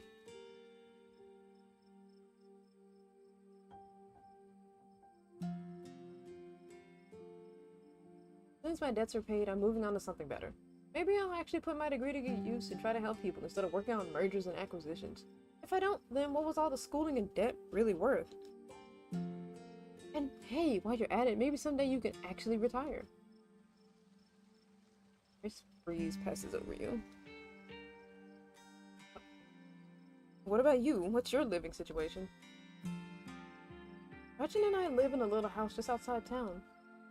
It's actually the house I grew up in, so it has a lot of pleasant memories attached to it. And I'm glad I could keep it in the family. My great-great-grandfather built the house. And he must have done a great job because it's just as sturdy as it's ever been.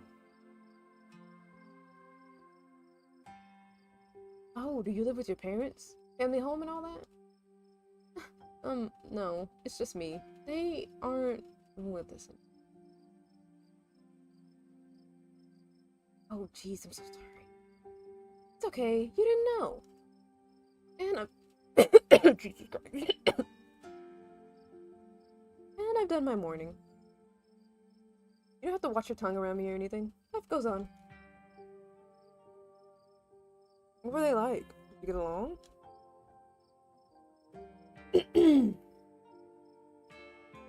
They were amazing. Two of the nicest people you'd ever meet.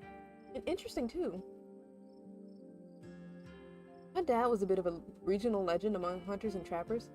He was always out in the woods on the trail of something, and we certainly had some interesting dinners because of him. He had to learn how to fend for himself, you see, since his family didn't have much growing up. So he learned how to hunt and trap and got damned good at it. I always made sure I had food and that I knew how to get it if I ever found myself too far from a grocery store. I can make us a pretty good salad with what's in this clearing if I had to, though it wouldn't exactly taste great. As for my mom, she was a saint. She was the local vet, the lady all the farms in the county knew who to call if animals were in need of something. She was smart as a whip, and strong to boot. Turns out putting calves out of 1,600-pound cows all day is a great way to build muscle. But she was gentle too. Even the smallest mouse would get proper care in her hands. I'm sure she's most of the reason Gretchen here is one of the oldest dogs I've ever met. Oh yeah, those were my parents.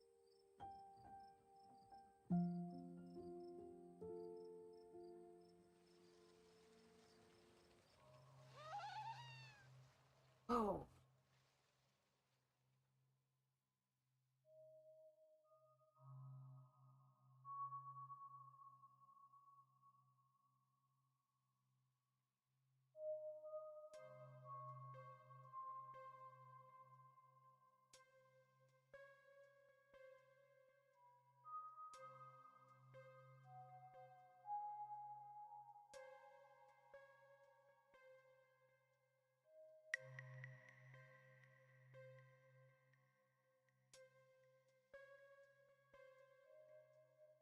That sound wasn't meant for human ears.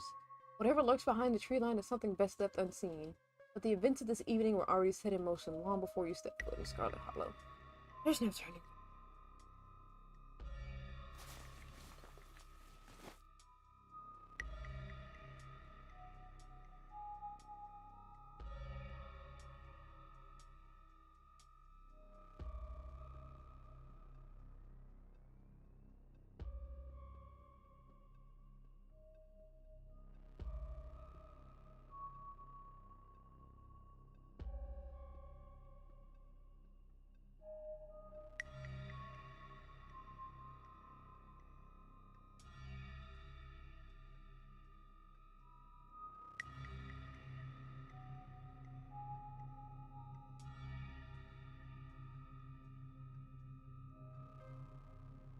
Stella immediately packs her bag and slings it over her shoulder. There's something terrible out there, Stella. Whatever it is, it's close. Are you smiling at that? Here, hold Gretchen's these for me while I just check. You and Stella inch towards the tree line as she shines her flashlight into the woods. As you approach, a series of weak clucks calls out from a nearby bush. Maybe Duke's birds weren't eaten after all.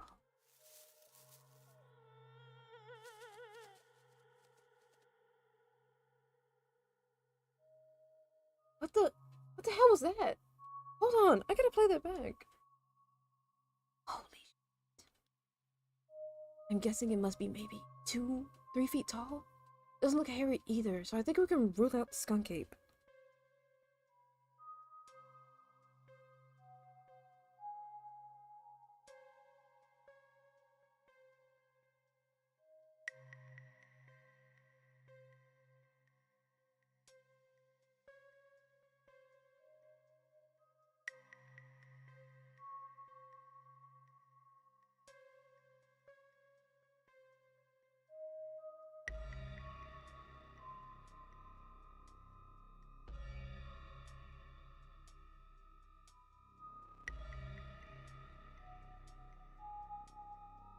Whatever it is, it has to be one of Duke's chickens. Looks like it's headed north. Let's go after it.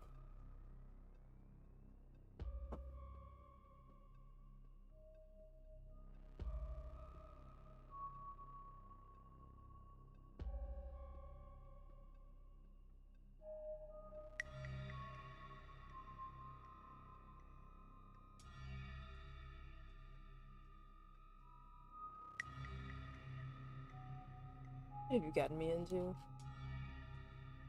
Just the best part of cryptic hunting? Well, let's talk about it later. We're catching this thing. We gotta go now.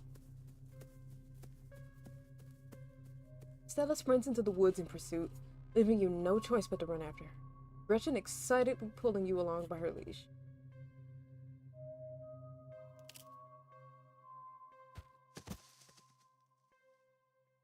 Oh.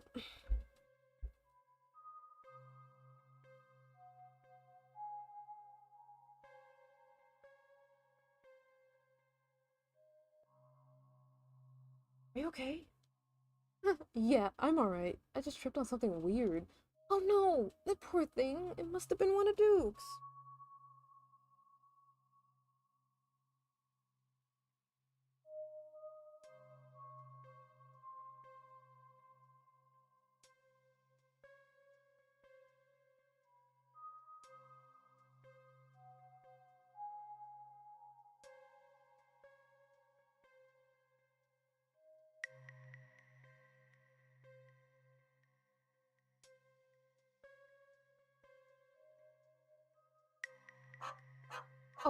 Jesus, it's still alive.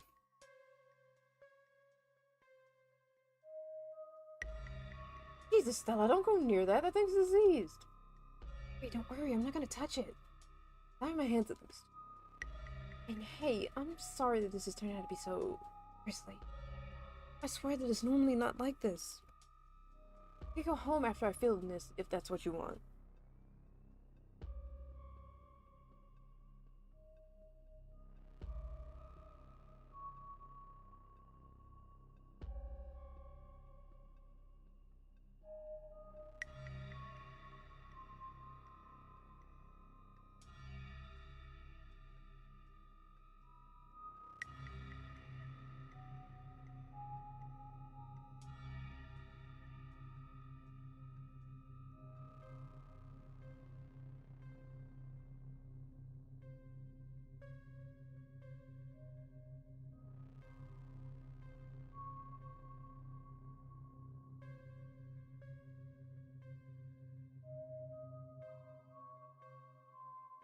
Yeah, this is unexpected, that's for sure.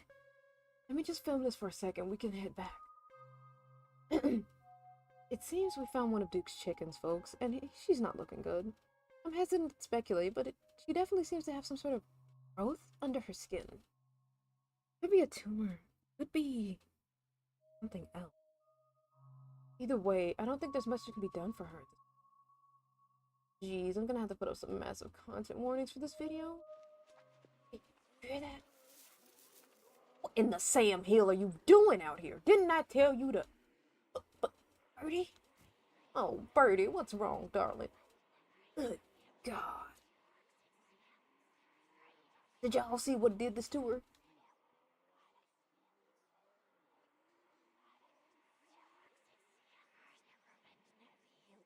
We caught a glimpse of something earlier, and we chased after it and brought us here.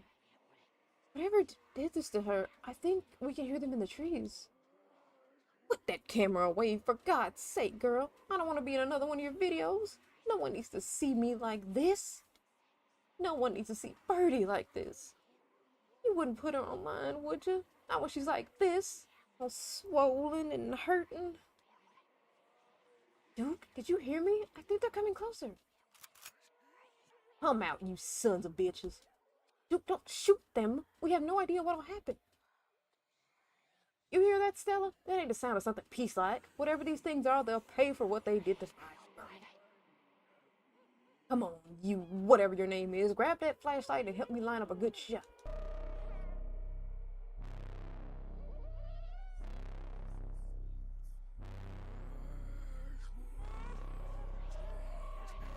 Quick, they're closing in on us. Oh, fuck, it's this choice.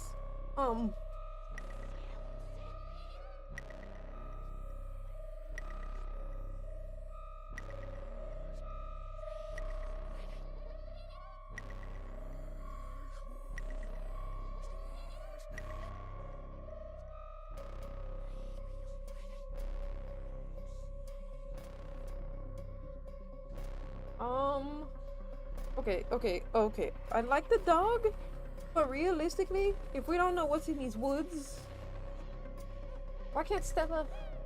We're going for the flashlight. I'm sorry, but we did.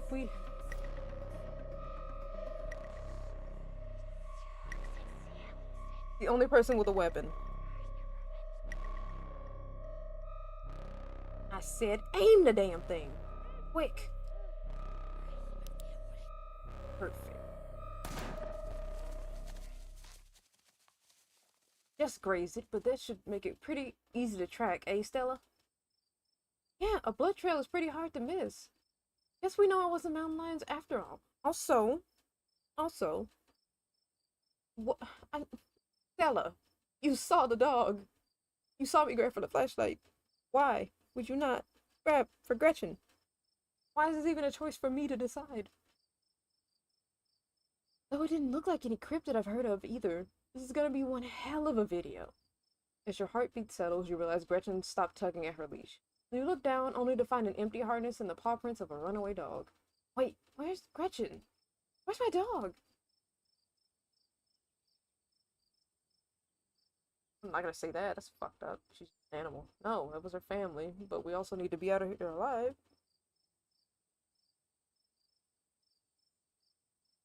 She must have slipped out of her harness. I'm so sorry, Stella. I tried to hold on to her. Gretchen! I'm coming for you. I'll be damned if I let her chase after those things alone. Alone, you have no choice but to follow Duke and Stella into the dark. Guess I'll die.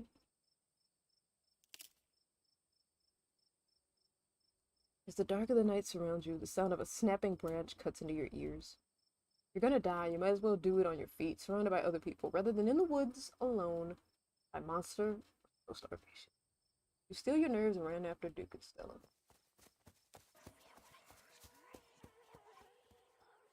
As you push deeper into the woods, the unearthly sounds once again surround you. Eee. Are you trying to get us lost? Slow down! I think we're almost there. The trees are starting to thin out.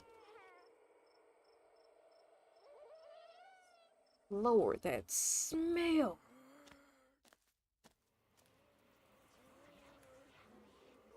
The shrieks pull back into steady whispers as you, Stella, and Duke stumble upon the putrid bodies of dozens of dead and dying animals. At the edge of it all, an immobilized Gretchen gurgles in pain as one of the creatures looms over her. Sinking realization pulls at your gut. This is their nest, and you're surrounded. Gretchen! As Stella steps towards the nest, Duke pulls her back.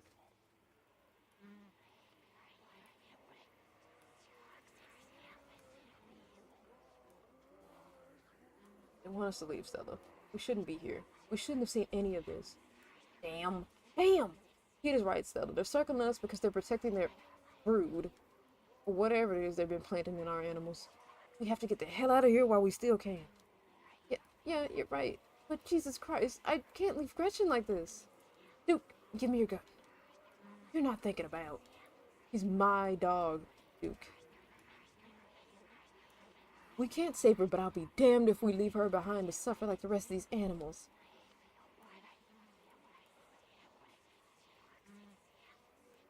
Do it. Stella grabs Duke's gun and takes careful aim. Run!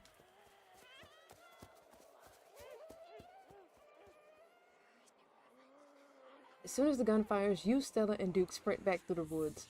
The unearthly hollers and whispers of the nest nipping at your heels.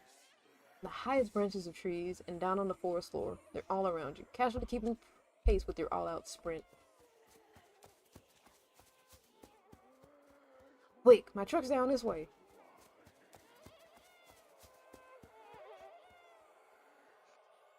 You make it to the road, but 3 of the creatures stand between you and Duke's truck.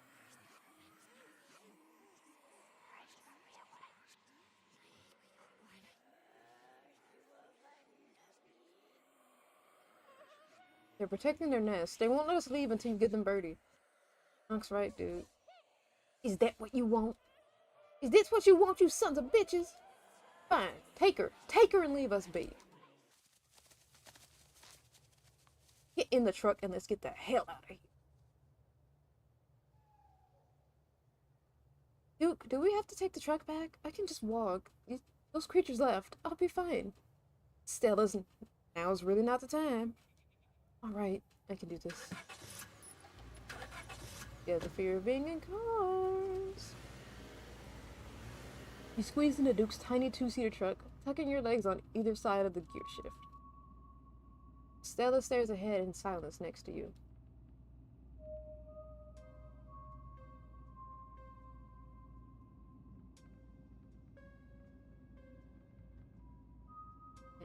Give Stella a minute to process this.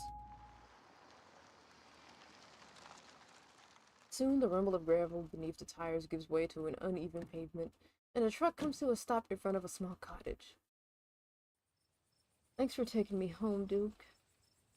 Anytime, but Jesus, Mary, and Joseph, what were those things? I have no idea. I've never heard of anything like them, but I got a ton of footage. Nothing really clear, but it's a start. I better go check in with Bo. He'll be worrying about me. You and your friends stay safe. Looks like those things didn't follow us, but, well, no point in talking about the buts. Just look out for yourself.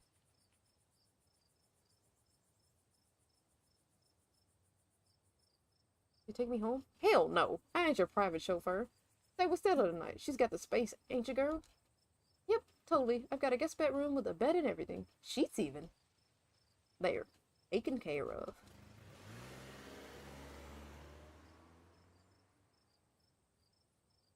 And here you are, back in town, away from the woods, with no one but Stella in sight. Your phone buzzes in your pocket. Now that you're back in town, you must finally have reception again. Six missed calls from Tab, and 13 text messages.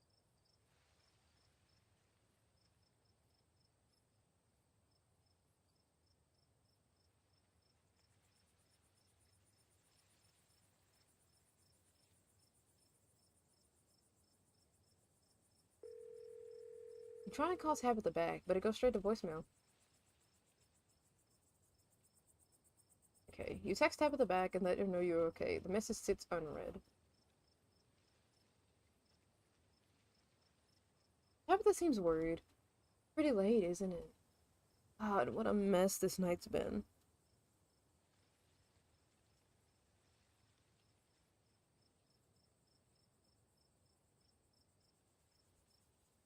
Okay, Stella, why the hell would you ask if we could walk home? I just don't like cars is all. They're rolling death machines if you ask me. Sorry if I weirded you out. So sorry about Gretchen. There's nothing we could have done. I just had to accept what happened and move on. She was 17 after all. It's not like we had many years left. But why did it have to happen like that?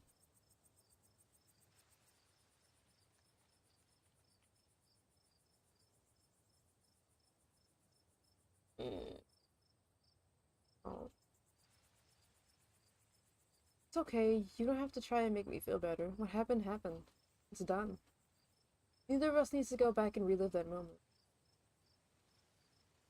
Oh, the cops, right? You're not from around here, but that'd just be wasting time. The police out here mean well, but they don't really do anything, you know? If anything, they just get mad at you for bothering them.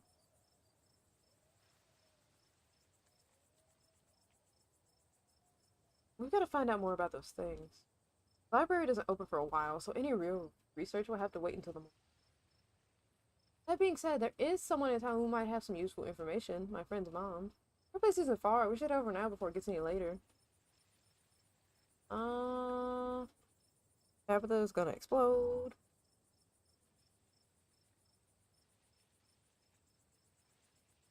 I know I wouldn't want to head up that mountain road by myself after reading it. So, this button. Okay. Our place isn't far. We should head over now before it gets any later. I should probably check in on Tabitha.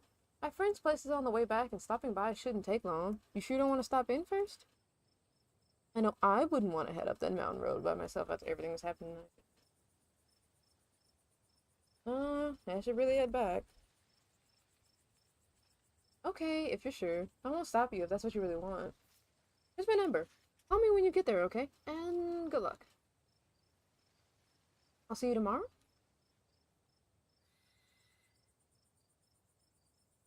Yeah, we're in this together. I don't like this answer, but I don't like any of the other answers I just saw.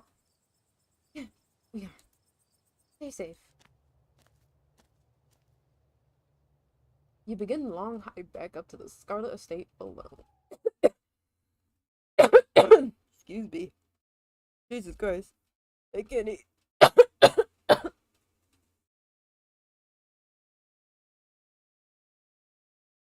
As far as you know, those creatures from the woods have infested these trails as well. But it's too late for you to turn around.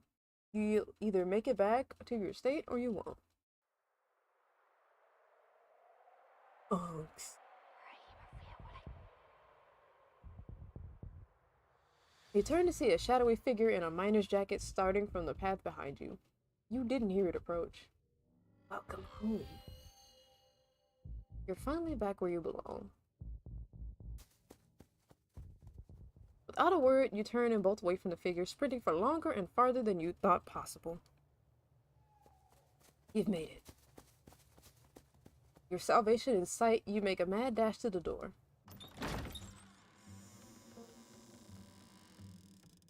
Oh, thank God you're back. Where the hell have you been?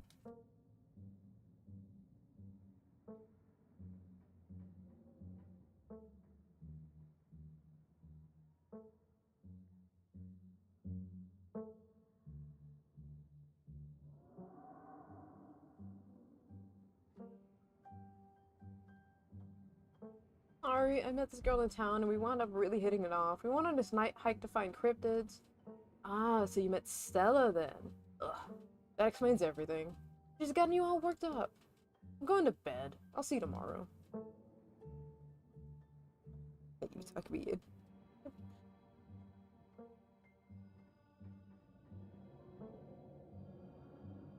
I'm still hanged up from this adrenaline tonight. I would love to just hang out for a little while, cool down a bit. No, I'm not gonna hang out with you. It's late. I'm tired. I'm going to bed. Don't do anything stupid while I'm asleep. Go to your room. Sleep. You're alone in the estate. The sound of the wind whistling through the house gives you an uneasy feeling in your gut. Probably best to turn in and try to leave the night behind. As you settle into your room, you remember that Stella asked you to call her once you get back. Hey, how are you? She sounds a little different, like she's been crying. Oh. You make it back alright?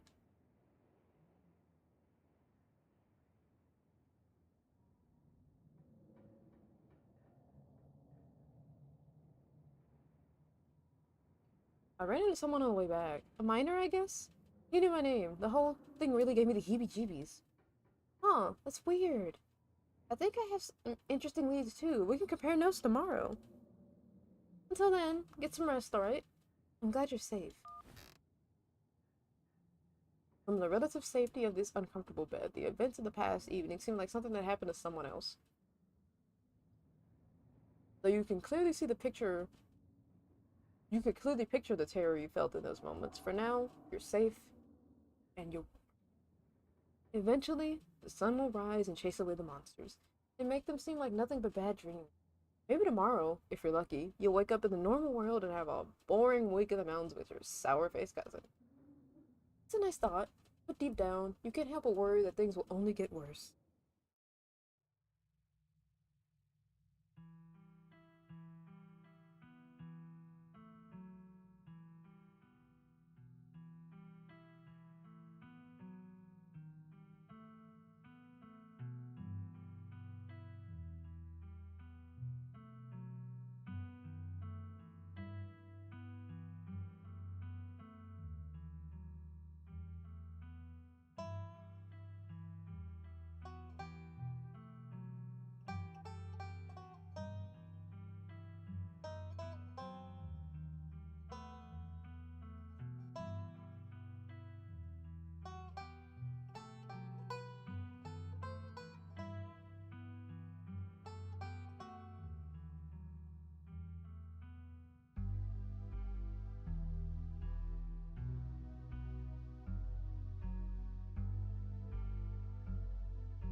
This is the end of episode 1.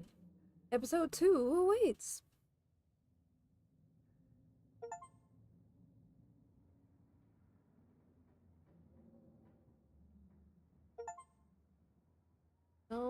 don't need a recap. I literally just saw it.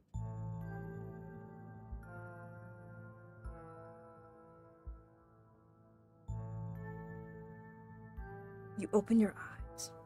The sun has risen. The birds are singing. You are still alive, and for now, are safe. Your gaze wanders across the room to the window and the woods beyond. You wonder if the monsters are lurking there, right now, just beyond the tree, ready to pounce as soon as you leave the crumbling estate. A familiar unease settles into your gut, tangling into a knot of anxiety, wriggling as the events of last night play out in your head. You can't help but remember the sight of pale faces jeering at you as they carry Gretchen's poor little body. You're not sure if you'll ever feel okay again after what you've seen, but can't stay in bed forever. Hunger pulls you from the clammy depths of the mattress. How's the friend? Where do you get a sandwich?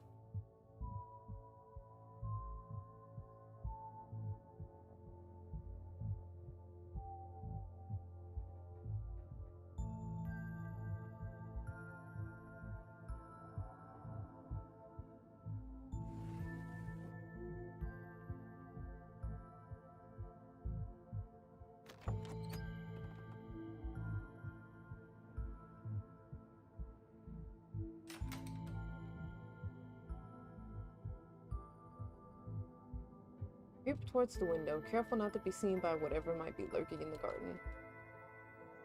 For a second, you thought you saw movement. It could have been an animal. It could have been something else. Whatever it was, it's gone now.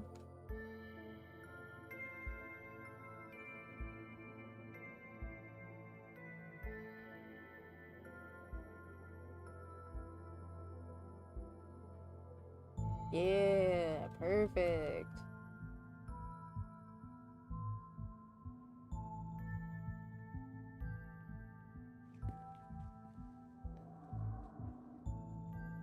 You're back in the kitchen. Frou-Frou eyes you from her favorite spot on the counter.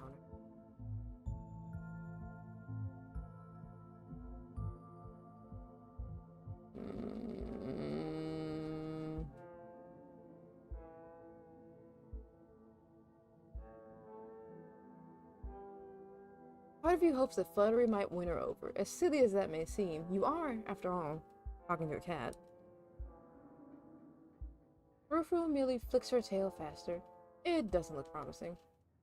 Hey! You sure took your time getting up. I had a really rough night. Can you cut me some slack? No. It's not my fault that Stella got you all worked up. And I'm late enough as it is, so listen up. I wanted to make sure I relate this message in person in case you decided to ignore my texts again. I don't want any repeats of last night. From now on, no running around in the woods after dark. It's dangerous out there. You could fall down a cliff. You could get stuck in a hidden cave somewhere. You could get lost in the woods and never be found. Just because nothing happens here doesn't mean it's safe. And just because Stella spends a lot of times in the woods doesn't mean she'll keep you out of trouble. I want you at home by sunset from here on out.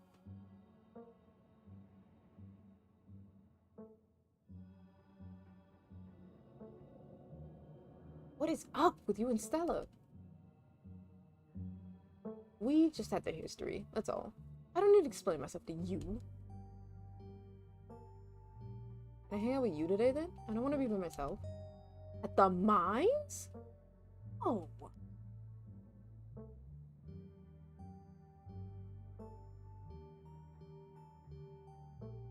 I'm sorry about last night, but what you're doing is unacceptable.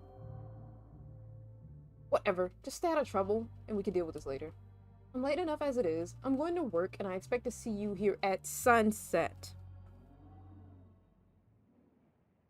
Sunset. Your cousin huffily exits the kitchen. Her footsteps fade down the hall, ending in the characteristic creak then slam of the front door as it opens and closes behind her. Once again, you're the only human in the estate. A text from Stella. Yeah, baby. I knew I went with the right answer. Another tired cat. you're holding up okay, or as good as you can with all the stuff we saw last night. I was up most of the night on cryptid forums. No real answers yet. I'm at the library now if you want to join. I have scones.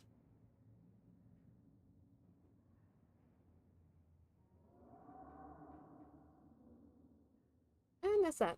Time to start your day.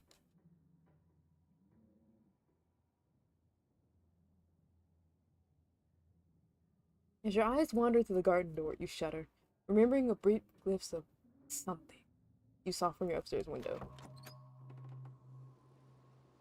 It was probably just a raccoon, but the uncertainty of what you saw gnaws at you and compels you to investigate, if only to prove that it was nothing.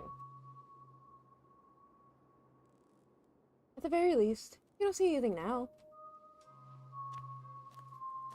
You wander farther into the garden, trying to pinpoint the spot where that thing had been lurking, if indeed there had been a thing to begin with.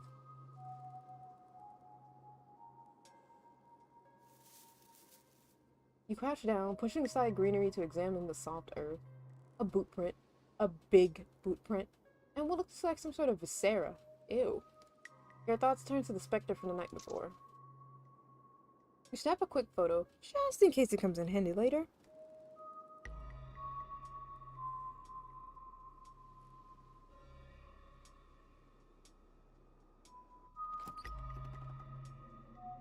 You head back inside, trying to figure out what to do with the rest of your day.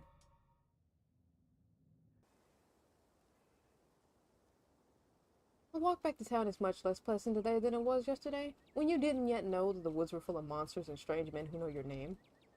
You stare anxiously into the darkness between the trees, searching for any signs of movement, but the woods are still... At least, for now.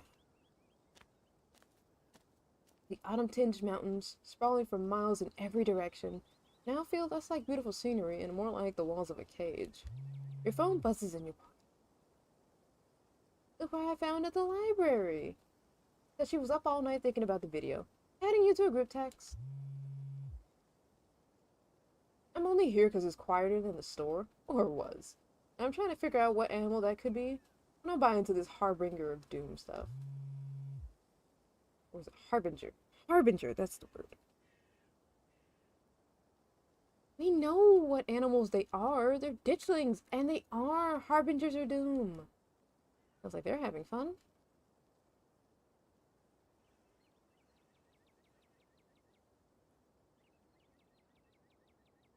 Well, let's not get ahead of ourselves. I'll be there soon. Almost back to town. You make it to town in one piece. No creatures jumped out at you. No scary men blocked your path. The sight of other people is comforting, helping you forget the things you witness, as if they've happened to someone else. Oh, hey! As you approach Avery, the middle-aged woman they're standing with comes into focus. She's impenetrable, and you feel small and almost naked in her presence. There's something about her that's far beyond you, but you feel no threat, no malice.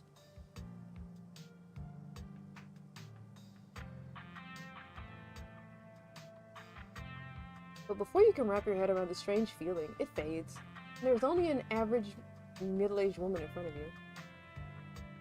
We were just talking about you. I stopped by Sybil's to pick up a new tea blend, and, well, you're the biggest thing to come into town since the cult. Folks have been absolutely buzzing about it. I'm Sybil. I run the tea house. I believe you met my daughter's friend, Stella. You went out with her last night, right? Something happened out there. She barely even waved when she walked by. And Gretchen wasn't with her. They're never apart.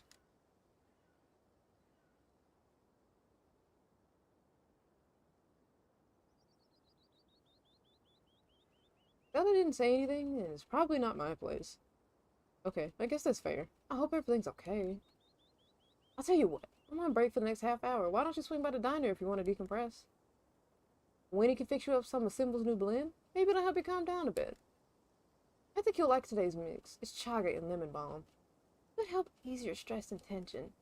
If you feel like talking, I'll be all ears. But no pressure.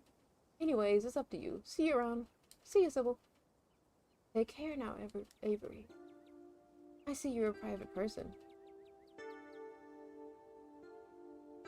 You never know how someone might respond to hearing the truth of what you encountered last night. I'd better get back to it myself. But before I go, a word. Stella stopped by last night and told me about what happened in the woods. I've seen your footage. I know what you went through last night, and I know what you saw. Those creatures.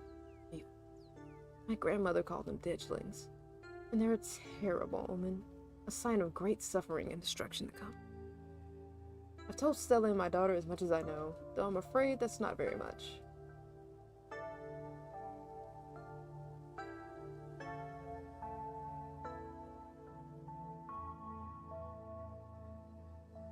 How do you know all this? I've never heard anything about creatures like them, and I'm no stranger to myths and legends. I feel like I should have at least heard about something like this. When you get to be as old as I am, you hear a lot of them. Not everything is recorded in writing. Some things you gotta hear about from folks who've seen them firsthand. And there haven't been that many people who have seen a ditchling and lived as hell about it. Or so they say.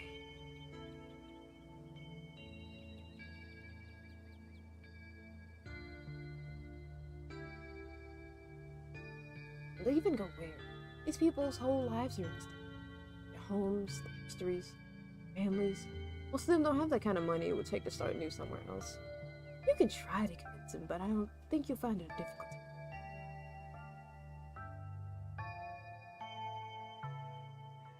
So they're dangerous? Are they gonna start attacking people? I think you misunderstand.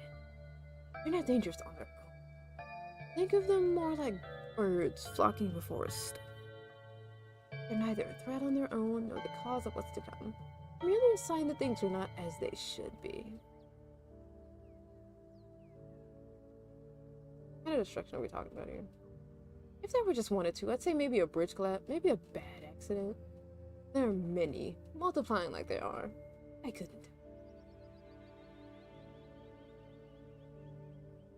I'm so sorry to cut our conversation short, but I've got things I need to. Stay safe, and God bless.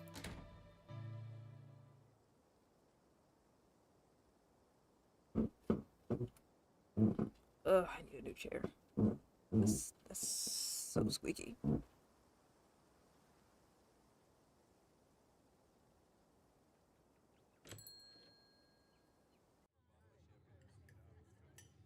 The diner is a little quiet today, but the air is still heavy with the tantalizing smell of breakfast.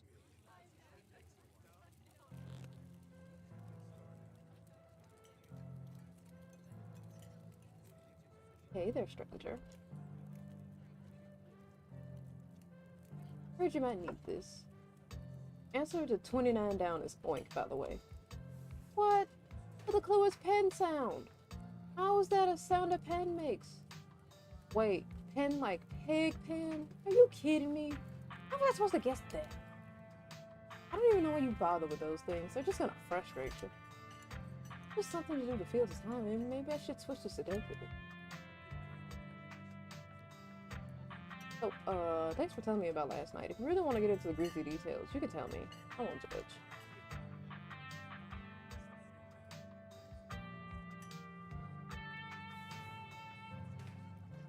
I can tell you last night, but what if you don't believe me? I'm not here to judge. Listen. Last night still feels raw. I'm not sure I can really talk about it. What if we just chat? I totally feel you. What do you want to know? Have you lived here your whole life? Nah, I moved here from Charlotte, 3 years ago? Maybe a little more. I've lost track.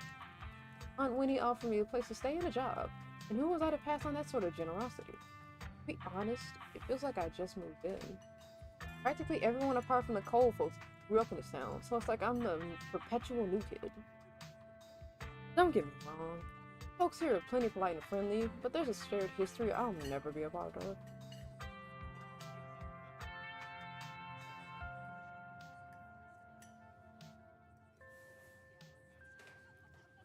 I get it. I felt out of place the whole time I've been here. Folks on the whole have been plenty friendly, but life here is so different than what I'm used to. It's hard to explain. I just don't feel like I belong. Exactly. There are worse ways to be, but I'm not sure if I'll ever entirely feel like I belong here. You're not moving here? don't think I have a choice to have second thoughts. I'm not going anywhere without Aunt Winnie, and there's no way she's leaving this place. Why'd you leave Charlotte, if you don't mind me asking? Nah, it's cool. I was having some education disputes with my folks. They had thoughts on how my life was supposed to go. And I had other plans. It, wasn't great. Especially since I was still stuck under that roof. When my aunt heard about it, she offered me a job and a place to stay. And the rest is history. Alright, I should probably head out. Totally get that. My shift's about to start anyways, so perfect timing. And hey, look, I know you don't want to get into last night, and I respect that, but I want to help if I can. The diner's where everyone comes to gossip, so I hear a lot about what goes on around here. I'll let you know if I hear anything strange or unusual.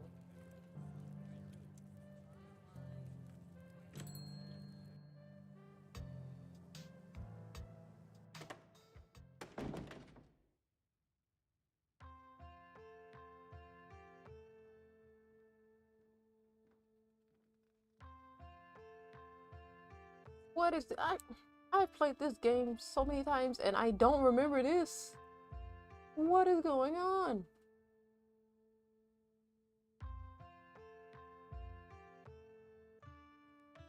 Oh, I see them, they're back there. But what story is this? Anyway, what once must have been a stately foyer has since been converted into rows of shelves. Meeting rooms and offices long ago gave way to assorted reference collections and reading areas. This is a good place. Oh, hey, you made it!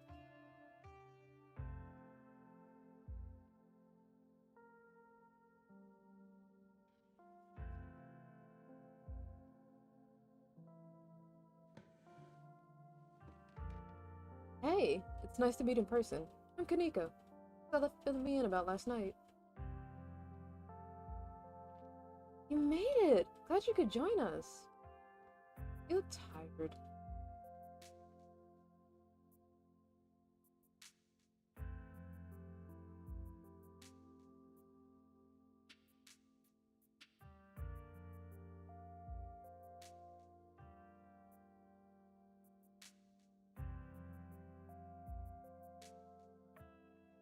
Yeah, it was pretty hard to fall asleep last night, all things considered. I can't say I got a wink myself. Yeah, same. Anyways, I guess we should get started.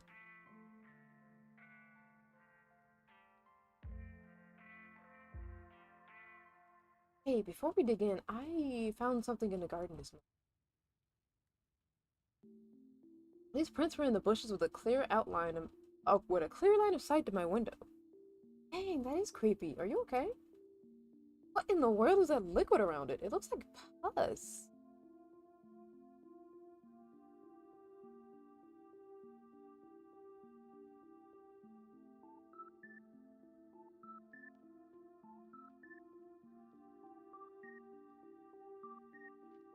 Some creep in a bloody mining uniform snuck up on me last night. I think it's him. You know my name. Oh right, I remember you mentioning that. Dang, this. Oh, that sounds like Wayne. He's been coming around my mom's tea room a lot. I don't know what's going on with it.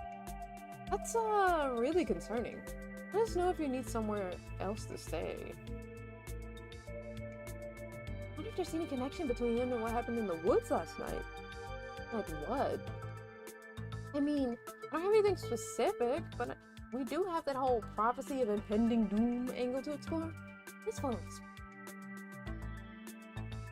I can't stop thinking about those splatters on the ground. If he's sick, maybe it's something from the creatures you encountered. Hey there, strangers. And literal stranger. Your library is incredible. I can't imagine how much work you had to put in to maintain this sort of collection. Oh, thank you. Hey, Oscar, this is Onyx, you know, Abby's cousin? Oh, I should have known you were a Scarlet. You look so much like Vivian. Not that I knew her very well. I was still a little kid when she left. But that Scarlet resemblance is, strong. I'm Oscar Gutierrez, chief librarian. And only librarian. Oscar's amazing. practically built this library from scratch. Yeah, I'm a little jealous of what the kids around here get to grow up with. They don't know how good they have it. Oh my god, the Madoka sticker on the laptop. Look at it. Back when I was in elementary school, all the library had was a couple of shelves of boring books donated by old people. Y'all are too kind, but speaking of kids, have either of you seen Rosalina around town? I don't want to be a helicopter dad, but she hasn't been answering my texts, and I wanted to make sure she isn't getting into trouble out there. You know the crowd she hangs out with. They're good kids at heart. I'm sure they're just up at the old Maxwell place doing teen stuff. I went up there plenty of times in my day, but I'll be sure to keep my eyes peeled. What's the old Maxwell place? It's this great old abandoned spot. We used to hang out there when we were teens. I can't believe I used to be so reckless. The floors there were like Swiss cheese. I should really have a talk with Rosalina when she gets home. Jesus Christ, Appy. I appreciate the raid. But like, I was really focused on reading.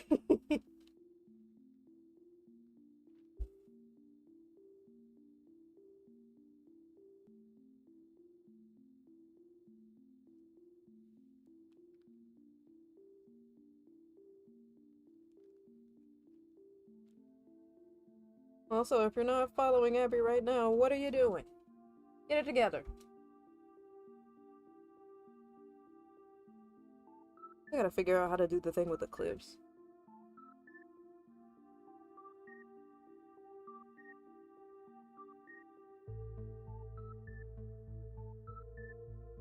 I don't like the thought of teens getting up to mischief with all those ditchlings in the woods. Ditchlings? Oh, you must have run into Kanika's mom on your way here. Now we know how to bring you up to speed. Appreciate the lurk, and thank you. That's actually why we came in today. Have you ever heard of him? They are cryptid, and seeing one's supposed to mean the disasters around the corner. Doesn't ring a bell. Okay, if you were, say, trying to predict a horrible disaster that might fall upon our town, where would you start looking? Well, they say history repeats itself. I'd probably try to figure out what sort of disasters this region typically falls prey to. Should I be worried about something? I don't know yet. I'll be right back. Gotta nap some more books. I'm pretty sure Stella's barking up the wrong tree. Oscar, I don't think you have to worry about any horrible calamity befalling the town. But she's right about the weird stuff. There's definitely something unusual going on out in those woods.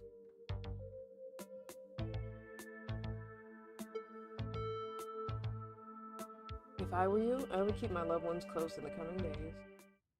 I'm gonna try calling Rosalina again. I'm sure she's fine. Really. Don't mind her. She's been hanging out with Stella too long. Rosalina's a smart kid. She knows better than to go around getting into trouble. And we'll make sure to keep our eyes peeled. Thanks, Kenny. And if you see a 13-year-old girl with a black braid and glasses, would you let her know her dad is worried about her? Oscar anxiously wanders off, phone in hand. Got him. Just grabbed a whole mess of local history books. Stella sets a massive pile of books on the table and pulls up a chair. All right. It's gonna be so much faster with the two of you here to help out. Got our stats, got our source documents. Let's get this research party started. Reading awaits.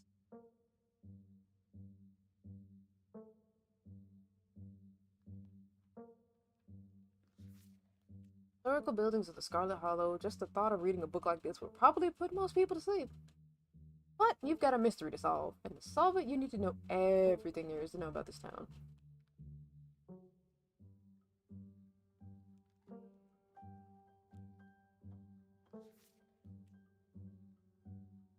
First used as a field hospital during the Civil War, it was named for Silas Scarlet's eldest son, who perished in the bloody conflict. It still stands at the end of what is now the residential district of Scarlet Hollow. and has served as the health community for over 100 years. In the late 1800s, as the town prospered from a local coal boom, additions were built onto the house and it was opened as a change of air clinic, bringing in prestigious clientele from around the world. What is a change of air clinic?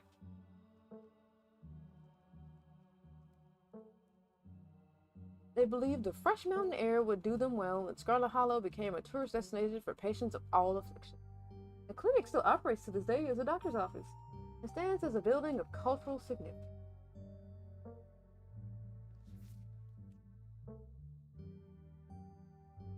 Situated on the edge of Scarlet Hollow's farmlands, the Tremaine homestead was one of the earliest settlements in Scarlet Hollow, predating even the town's famous coal mines. For many decades, the Tremaine family maintained the largest farm in Scarlet Hollow, but a break in the family led them to split the land in two, and the homestead along with it. Despite the many changes made to the two halves of the Tremaine homestead in subsequent decades, the original log structures are still visible and maintained to this day. They are undoubtedly the oldest buildings left standing in Scarlet Hollow. Why do I remember those names? When I played this before, the name Tremaine came up, but whose family was it? Silas Scarlet personally funded the town hall's construction as the first municipal building in the then small community of Scarlet Hollow.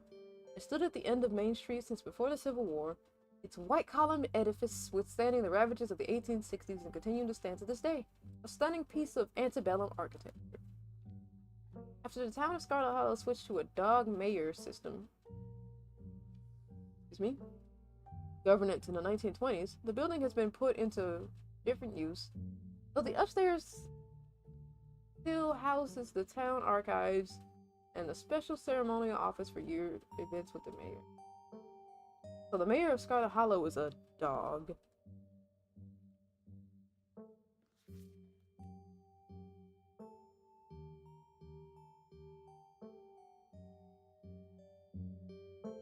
One of the first buildings constructed by the Scarlet family, the Scarlet Hollow First Baptist Church, still sits on its original foundation.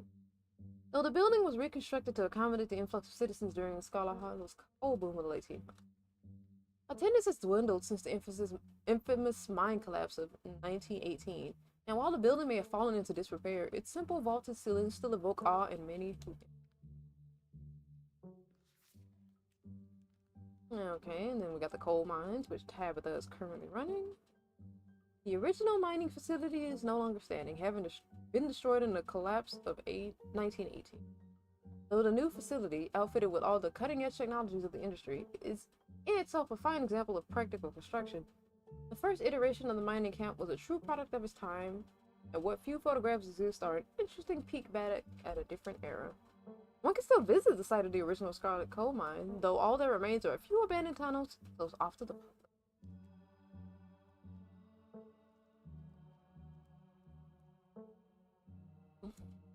Last one. It does not look like this anymore. The Scarlet Estate, inarguably the most striking piece of architecture in Scarlet Hollow, and the most elaborate and elegant estate in the region prior to the construction of the Biltmore in 1895.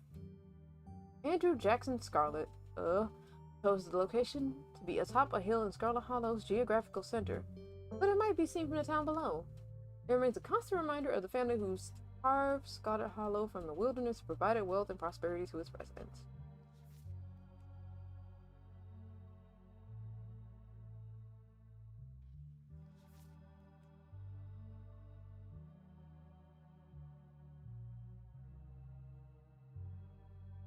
Forced into retirement at age 50 due to war injury from his time in the Indian Wars, exacerbated by his short stint serving as a captain in the Confederacy, Silas Scarlet also lost his eldest two sons to the bloodiest of wars, leaving his third eldest son, Andrew Jackson Scarlet, to take charge of the mine.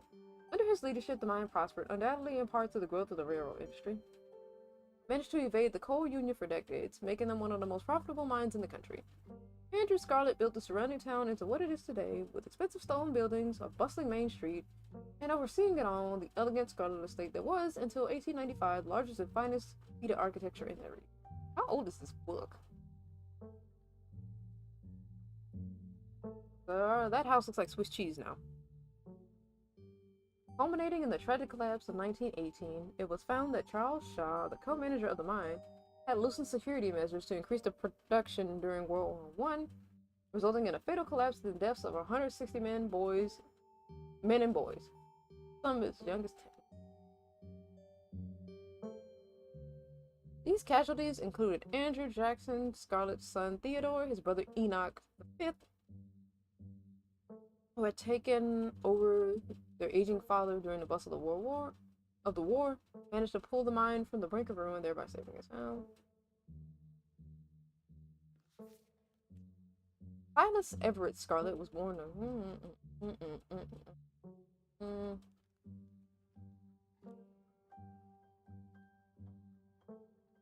known for his particular ruthlessness, for which he received the nickname Bloody Silas Scarlett.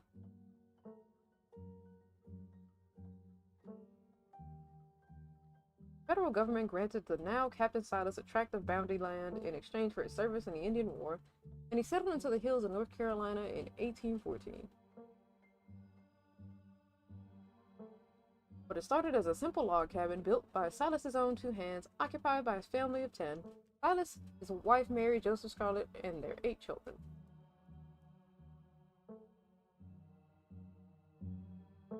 Logging business brought many workers and fellow landowners to the hills, but it wasn't until Silas discovered rich seams of coal running underneath the entire region that Scarlet Hollow was really put on the map.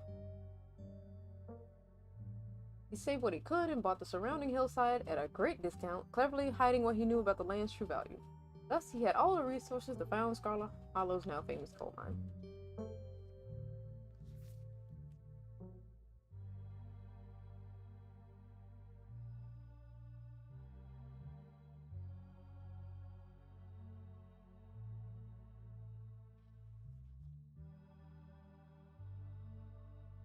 There's plenty of monsters in this. The Mothman is a large flying creature, generally described as a humanoid, with glowing red eyes. It was first spotted by a couple in West Virginia in the mid-1960s and was encountered in the region several more times in the following years. The Silver Bridge collapse of 1967 has been linked to a series of Mothman sightings, and said the presence of the creature served as some sort of omen or was a catalyst that led to the disaster.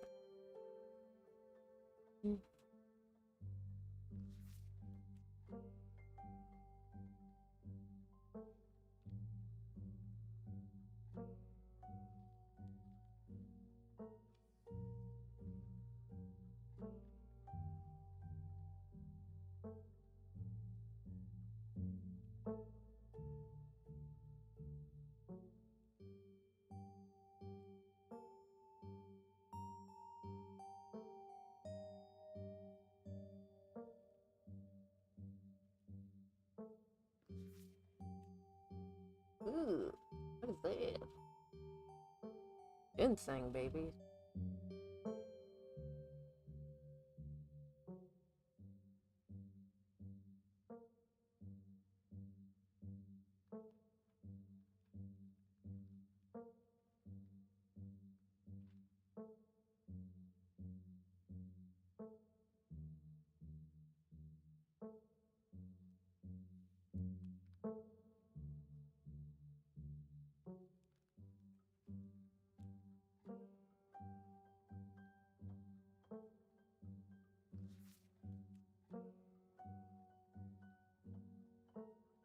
The Bell Witch.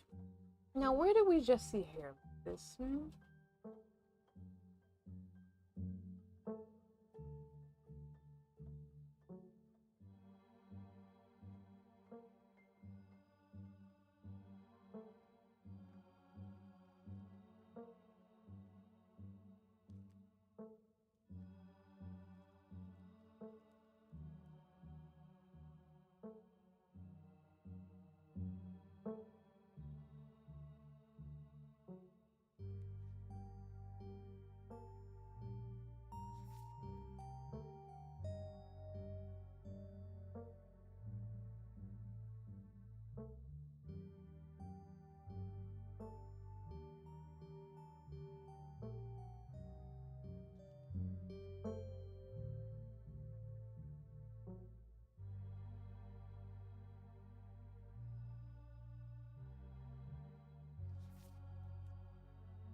Alright, I think I'm all done. Let's check it.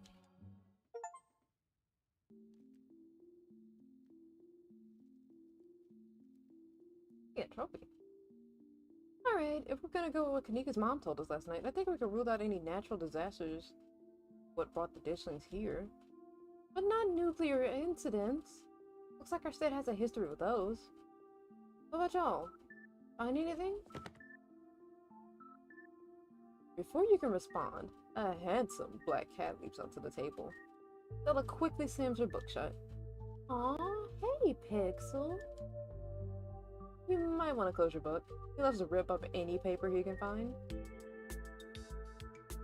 Don't worry, little guy. I didn't forget your treat.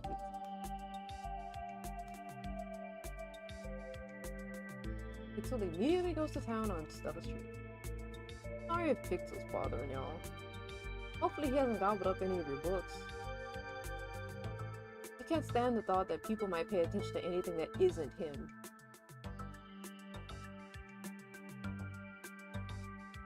Why do you let a paper shredder really wander the library? Have you seen this little guy's face? How can I say no to that?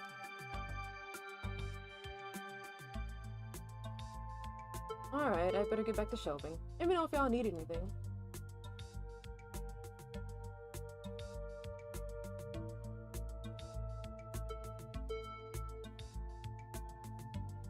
Have you had any luck with Rosalina? Not yet.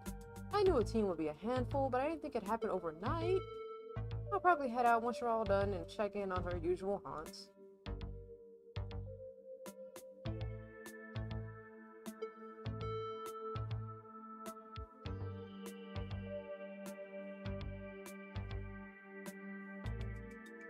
Nice thing. Go to you.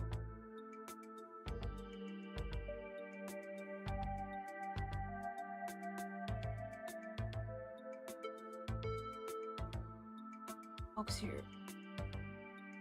The whole vibe of this town off.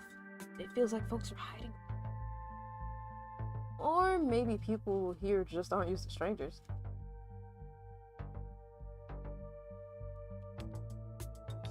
So, Appalachian folk monsters.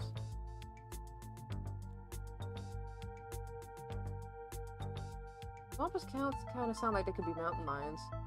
Or it's like a woman crying out, somewhere between person-sized and cat-sized.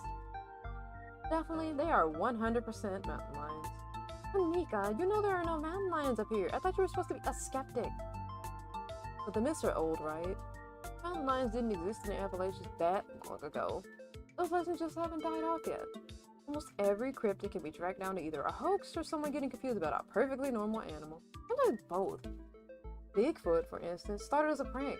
And folks saw bears walking around on their hind legs and got freaked out. And now here we are. You'll eat those words when I get the first clear footage of a Bigfoot.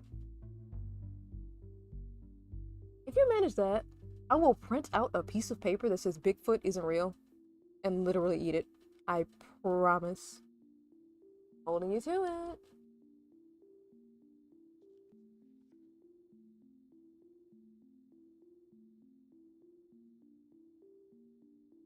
There are some striking similarities between Mothman and Ditchlings. Both of them important to Doom. Mothman, love that guy. There's a whole subgenre of cryptids that serve as bad omens, but the disaster angle is definitely a clear connection. Maybe Mothman is what happens when a Ditchling is all grown up. But they're already reproducing. And they don't have wings. And they're pale and blobby. Huh. They have a certain caterpillar vibe, don't they? Why am I even engaging with you on this? Portents of Doom aren't real.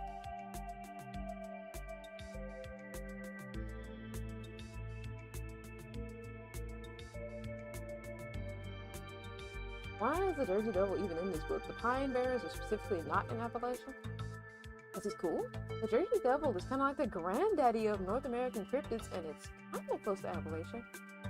Back when I was a kid, I always wanted one as a pet.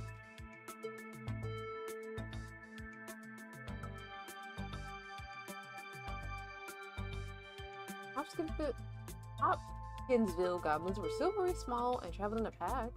There's a lot of similarities to Ditchlings there. Those Those are 100% confirmed aliens, though. Unless Hopkinsville goblins were just a couple of owls some drunk farmers saw at 3 a.m. They are not aliens. Before you say it, no, ditchlings aren't aliens either.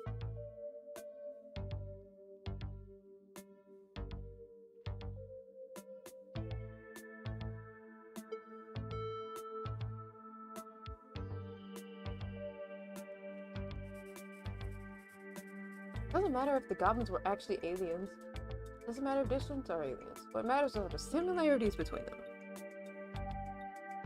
Alright, I can respect that, but even if the Hopkinsville goblins were ditchlings, there's not like a lot to go on here.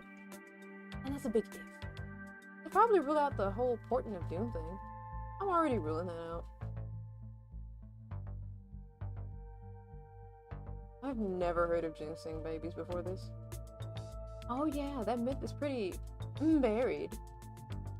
How they managed to unearth it for this book.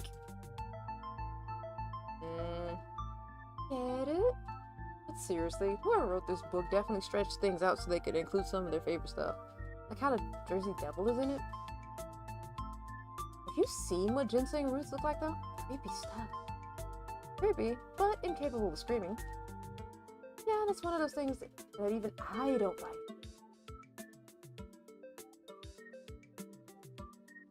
The witch sounds terrifying. Yeah, no kidding. Thankfully, she isn't real.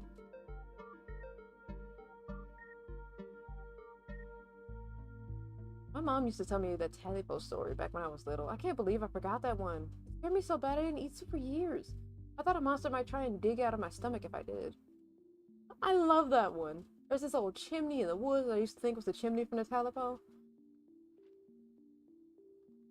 The one that was left after the thing did whatever it did.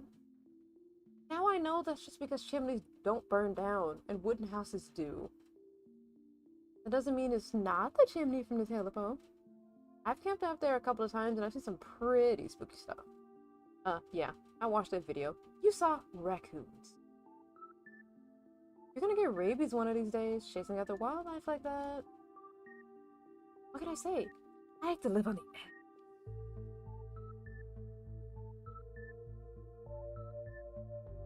You think Wayne is a Tommyknocker? Maybe he's the ghost of a dead miner. There's definitely something wrong with the guy, and we should definitely look into it, but I don't think he's a ghost. Yeah, ghosts tend to be tied to a specific place. So maybe he's haunting the whole town? He's not a ghost because ghosts aren't real. I've also seen him, like, touch stuff.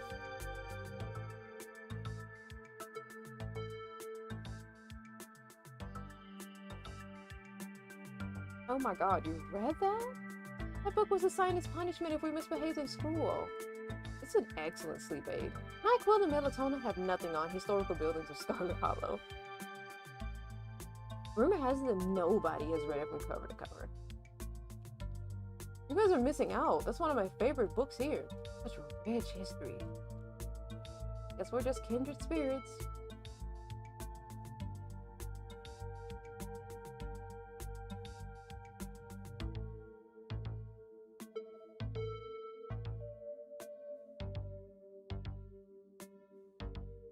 The Tremaine homestead seems like the only thing here that doesn't have the Scarlet name stamped on it.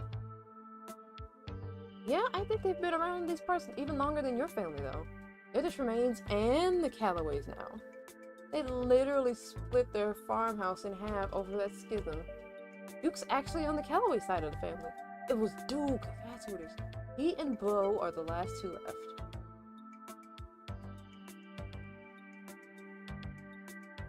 What happened to the estate? At some point, the hill it was built on started falling apart. I think it's pretty stable at this point, though. Is it? Stella, you've seen the place. And half of it is still mostly okay. Even the hospital here is named after my family. I know it's a name, but calling it a hospital is generous. Right now, it's a one-woman medical clinic. If any serious emergencies happen these days, we gotta call an ambulance from out of town. That's where Reese and his mom live. She's a town doctor, though these days she doesn't really see a lot of patients.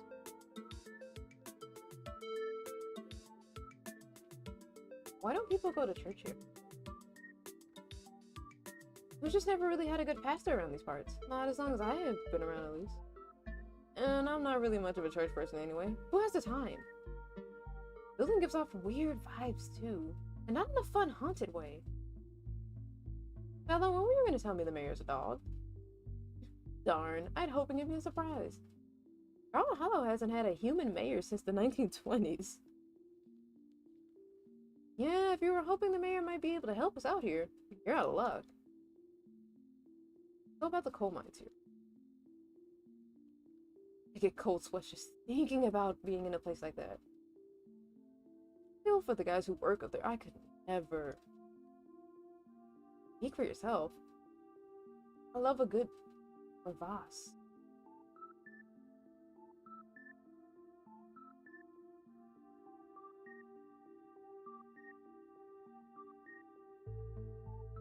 What happened after the mine collapse? Books? Just kind of gloss over that. There was a union for a little bit, but it didn't last. There's not a whole lot written about the past century here.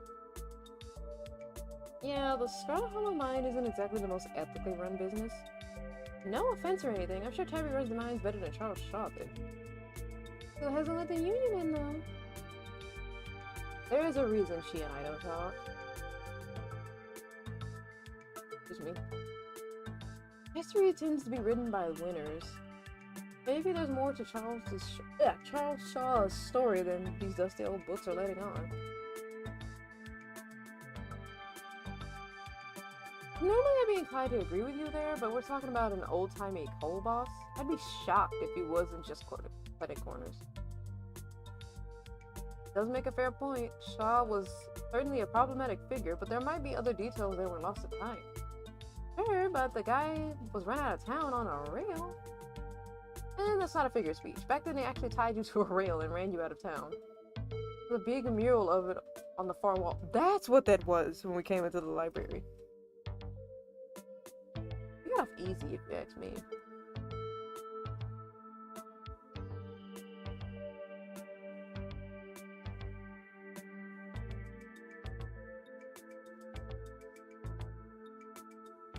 A union-busting mine collapsed from poor working conditions. Color me shocked. Yeah, it's pretty awful. That's what the sculpture out front is for, commemorating all the men and children who died that day. Every kid in Scarlet Hollow learns about the collapse of 1980. Our teachers love to emphasize how many children they had working down there, probably trying to show us how good we have it or whatever. Low bar, if you ask me. You know, that could be what the Dishlings are warning us about. Another collapse. Writing it down on the list of potential disasters? Yeesh, that's morbid. Besides, it was all Charles Shaw's fault. The labor market is way more strict now. There's no way you could get away with that kind of safety cutbacks he pulled. Y'all don't actually think the mine is about to collapse, right? No, I don't think so. Whew, had me worried there for a second. I hate to give Tabitha any credit, but the mine is safer now than it was back then. Still, what a horrible thought. You never know.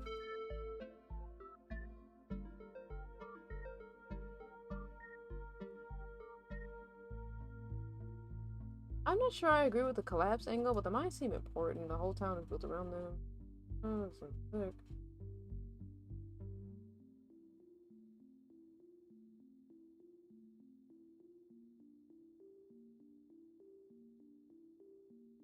Yeah, that's fair. They're bound to be relevant in some way. Hard to argue against that, but it doesn't really give us much to go on. And just because something seems obvious doesn't necessarily mean it's right or relevant.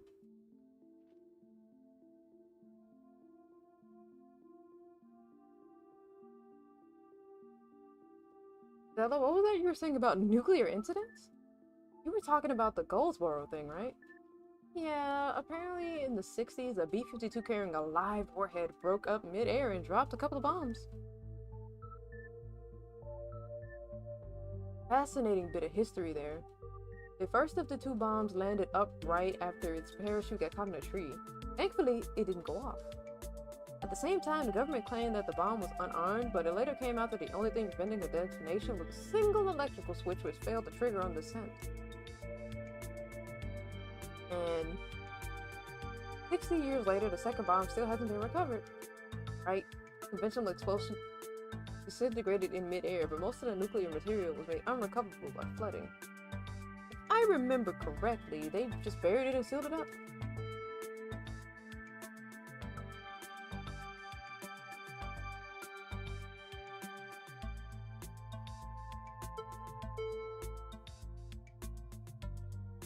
Goldsboro is over 300 miles from here. I don't think we have to be worried about that. Yeah, that's fair. It wouldn't make sense for Dixon to be here specifically if that was the case too. We also really shouldn't be looking too much into this whole disaster angle. Whatever those creatures are, they're biological. You never know with radiation. You actually know quite a bit. It just melts you. It doesn't make monsters. And a 60-year-old bomb isn't going to explode on its own hundreds of miles away and kill us all here. You never know. There could always be a whole underground society of bomb-worshipping mutants just waiting. I've missed this. So Silas Scarlet.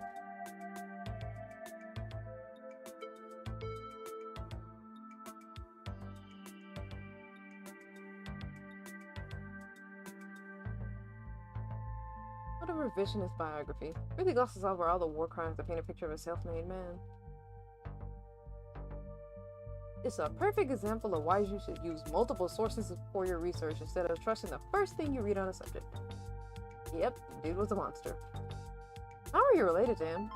What the fuck, Stella? What is that?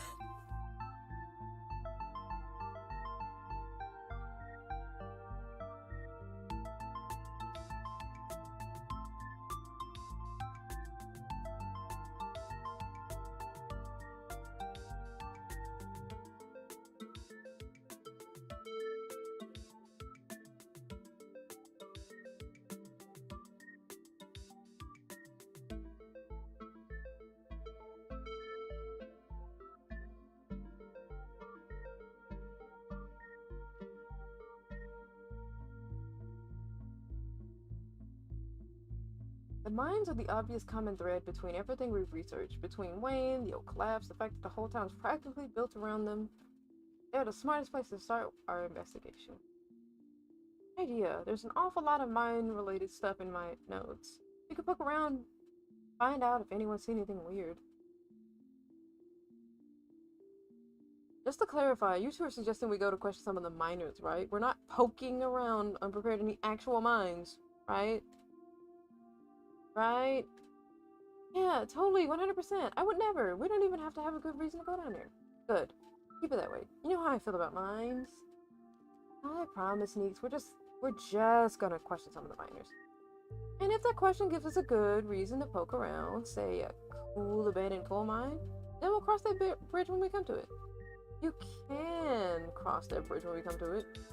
I am not going underground. Just messing with you. We'll stick to the surface. Yeah, and hopefully we can find out what happened to Wayne while we're at it.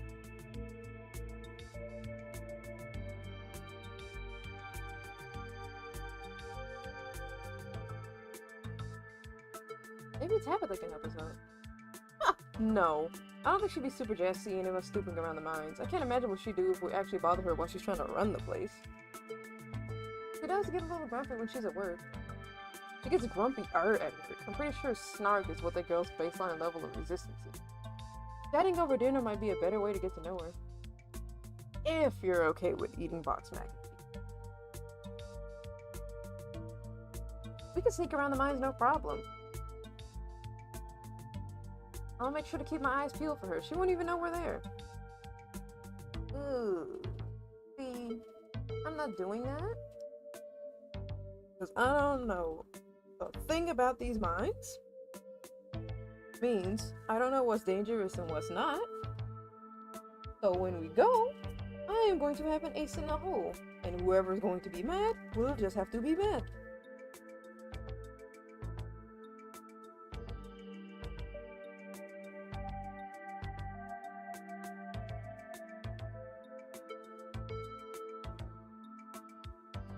Look at us, going out on a caper together. I missed this.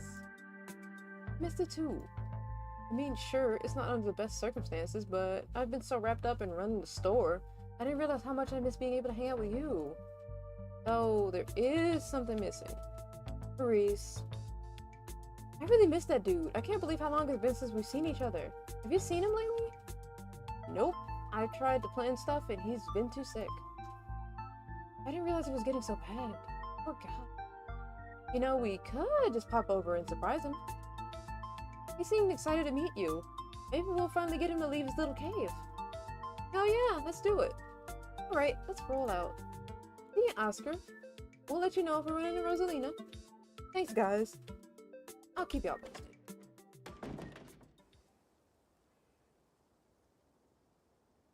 Reese's home stands at the edge of the forest wall, an isolated buffer cushioning the rest of the town from an unending route.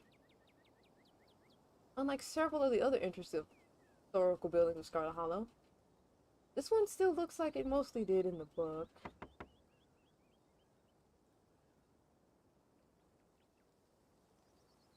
Reese, it's Stella. I brought some buddies too. Shh, not so loud. He's sleeping. Can I help you with something? The woman in the doorway stares directly into your eyes. You can practically feel her simmering irritation washing over you. Hi, Dr. Kelly. We were wondering if it would be okay if Reese could come hang out. Nothing strenuous. We promise. I'm not gonna wake him up. If he's sleeping, he probably needs it. Whatever you two have planned is probably beyond what he can manage right now. Anyways. Oh, poor Reese. It's just been so long since either of us has gotten a chance to hang out with him. Sure, we would have got along super well, too.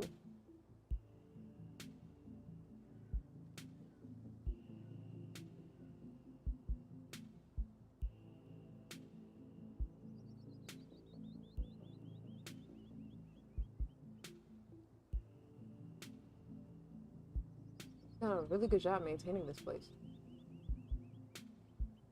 Oh, don't mind her. She's just a big fan of historical buildings in Scarlet Hollow. Dr. Kelly looks at you up and down. You don't think you've done anything wrong, but she's certainly making you feel like you have.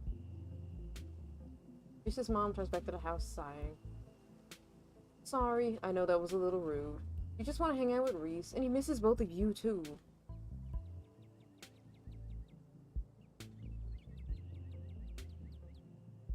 He's usually feeling his best around mid-afternoon. Why don't you come over tomorrow? We can have some supper, and y'all can hang out for a bit. I don't promise that it'll be perky, but I'm sure it'll brighten his spirits to see you two again. I suppose you could come too. That would be great. I can bring a side dish. Maybe deviled eggs? Does he still eat those? No, eggs are a little much for him. They don't settle well. You can leave the cooking to me. I know we can handle. Okay, I'll bring soda then. That's not... Okay, yes, fine. You can bring soda. Nothing with caffeine. Ginger ale, preferably. Oh, and leave the dog at home. Oh, she doesn't know. Gretchen. Okay. Thanks so much, Dr. Kelly. We'll stop bothering you now. See you later. Dr. Kelly nods in acknowledgement and quickly shuts the door. The sound of several locks clicking into place can be heard from within. God, that woman makes me so nervous. Are you okay, Stella? I'm fine. I remember she used to be so nice and carefree when we were kids. She always had the best stickers when we had to get our shots. Maybe she's just stressed about Reese.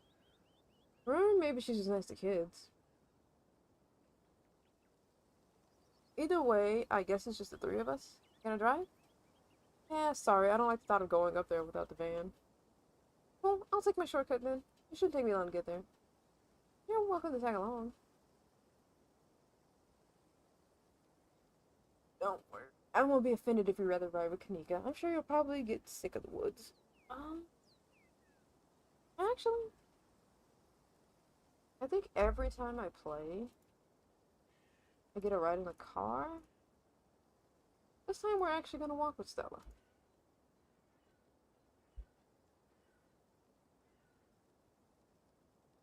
I'll walk with Stella. We'll meet you there.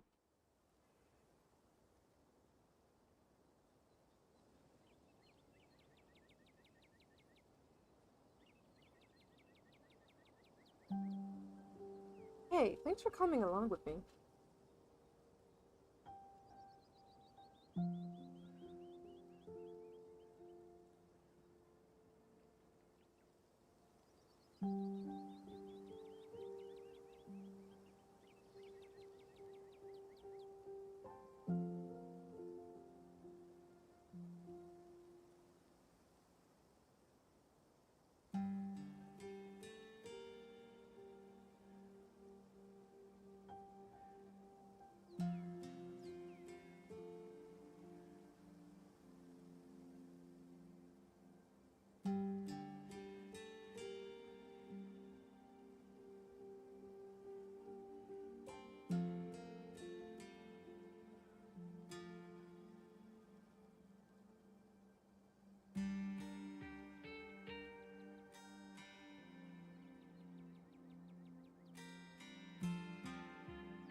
Hey, wait a minute. This was in the opening sequence. What's in that?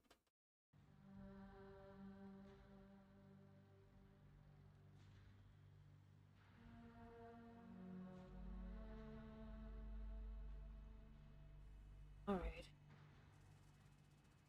I think...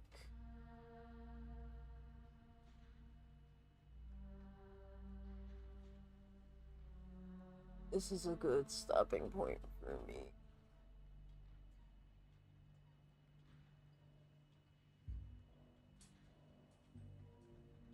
Like, I'm starting to get acid reflux trying to voice everything. Even though I'm practically doing the same voice. But we will put a pin in this for another day. Also, I need to go back and finish Digimon. I promise I'm gonna finish Digimon. Don't forget. But I appreciate you guys stopping by. And now to send you all somewhere else.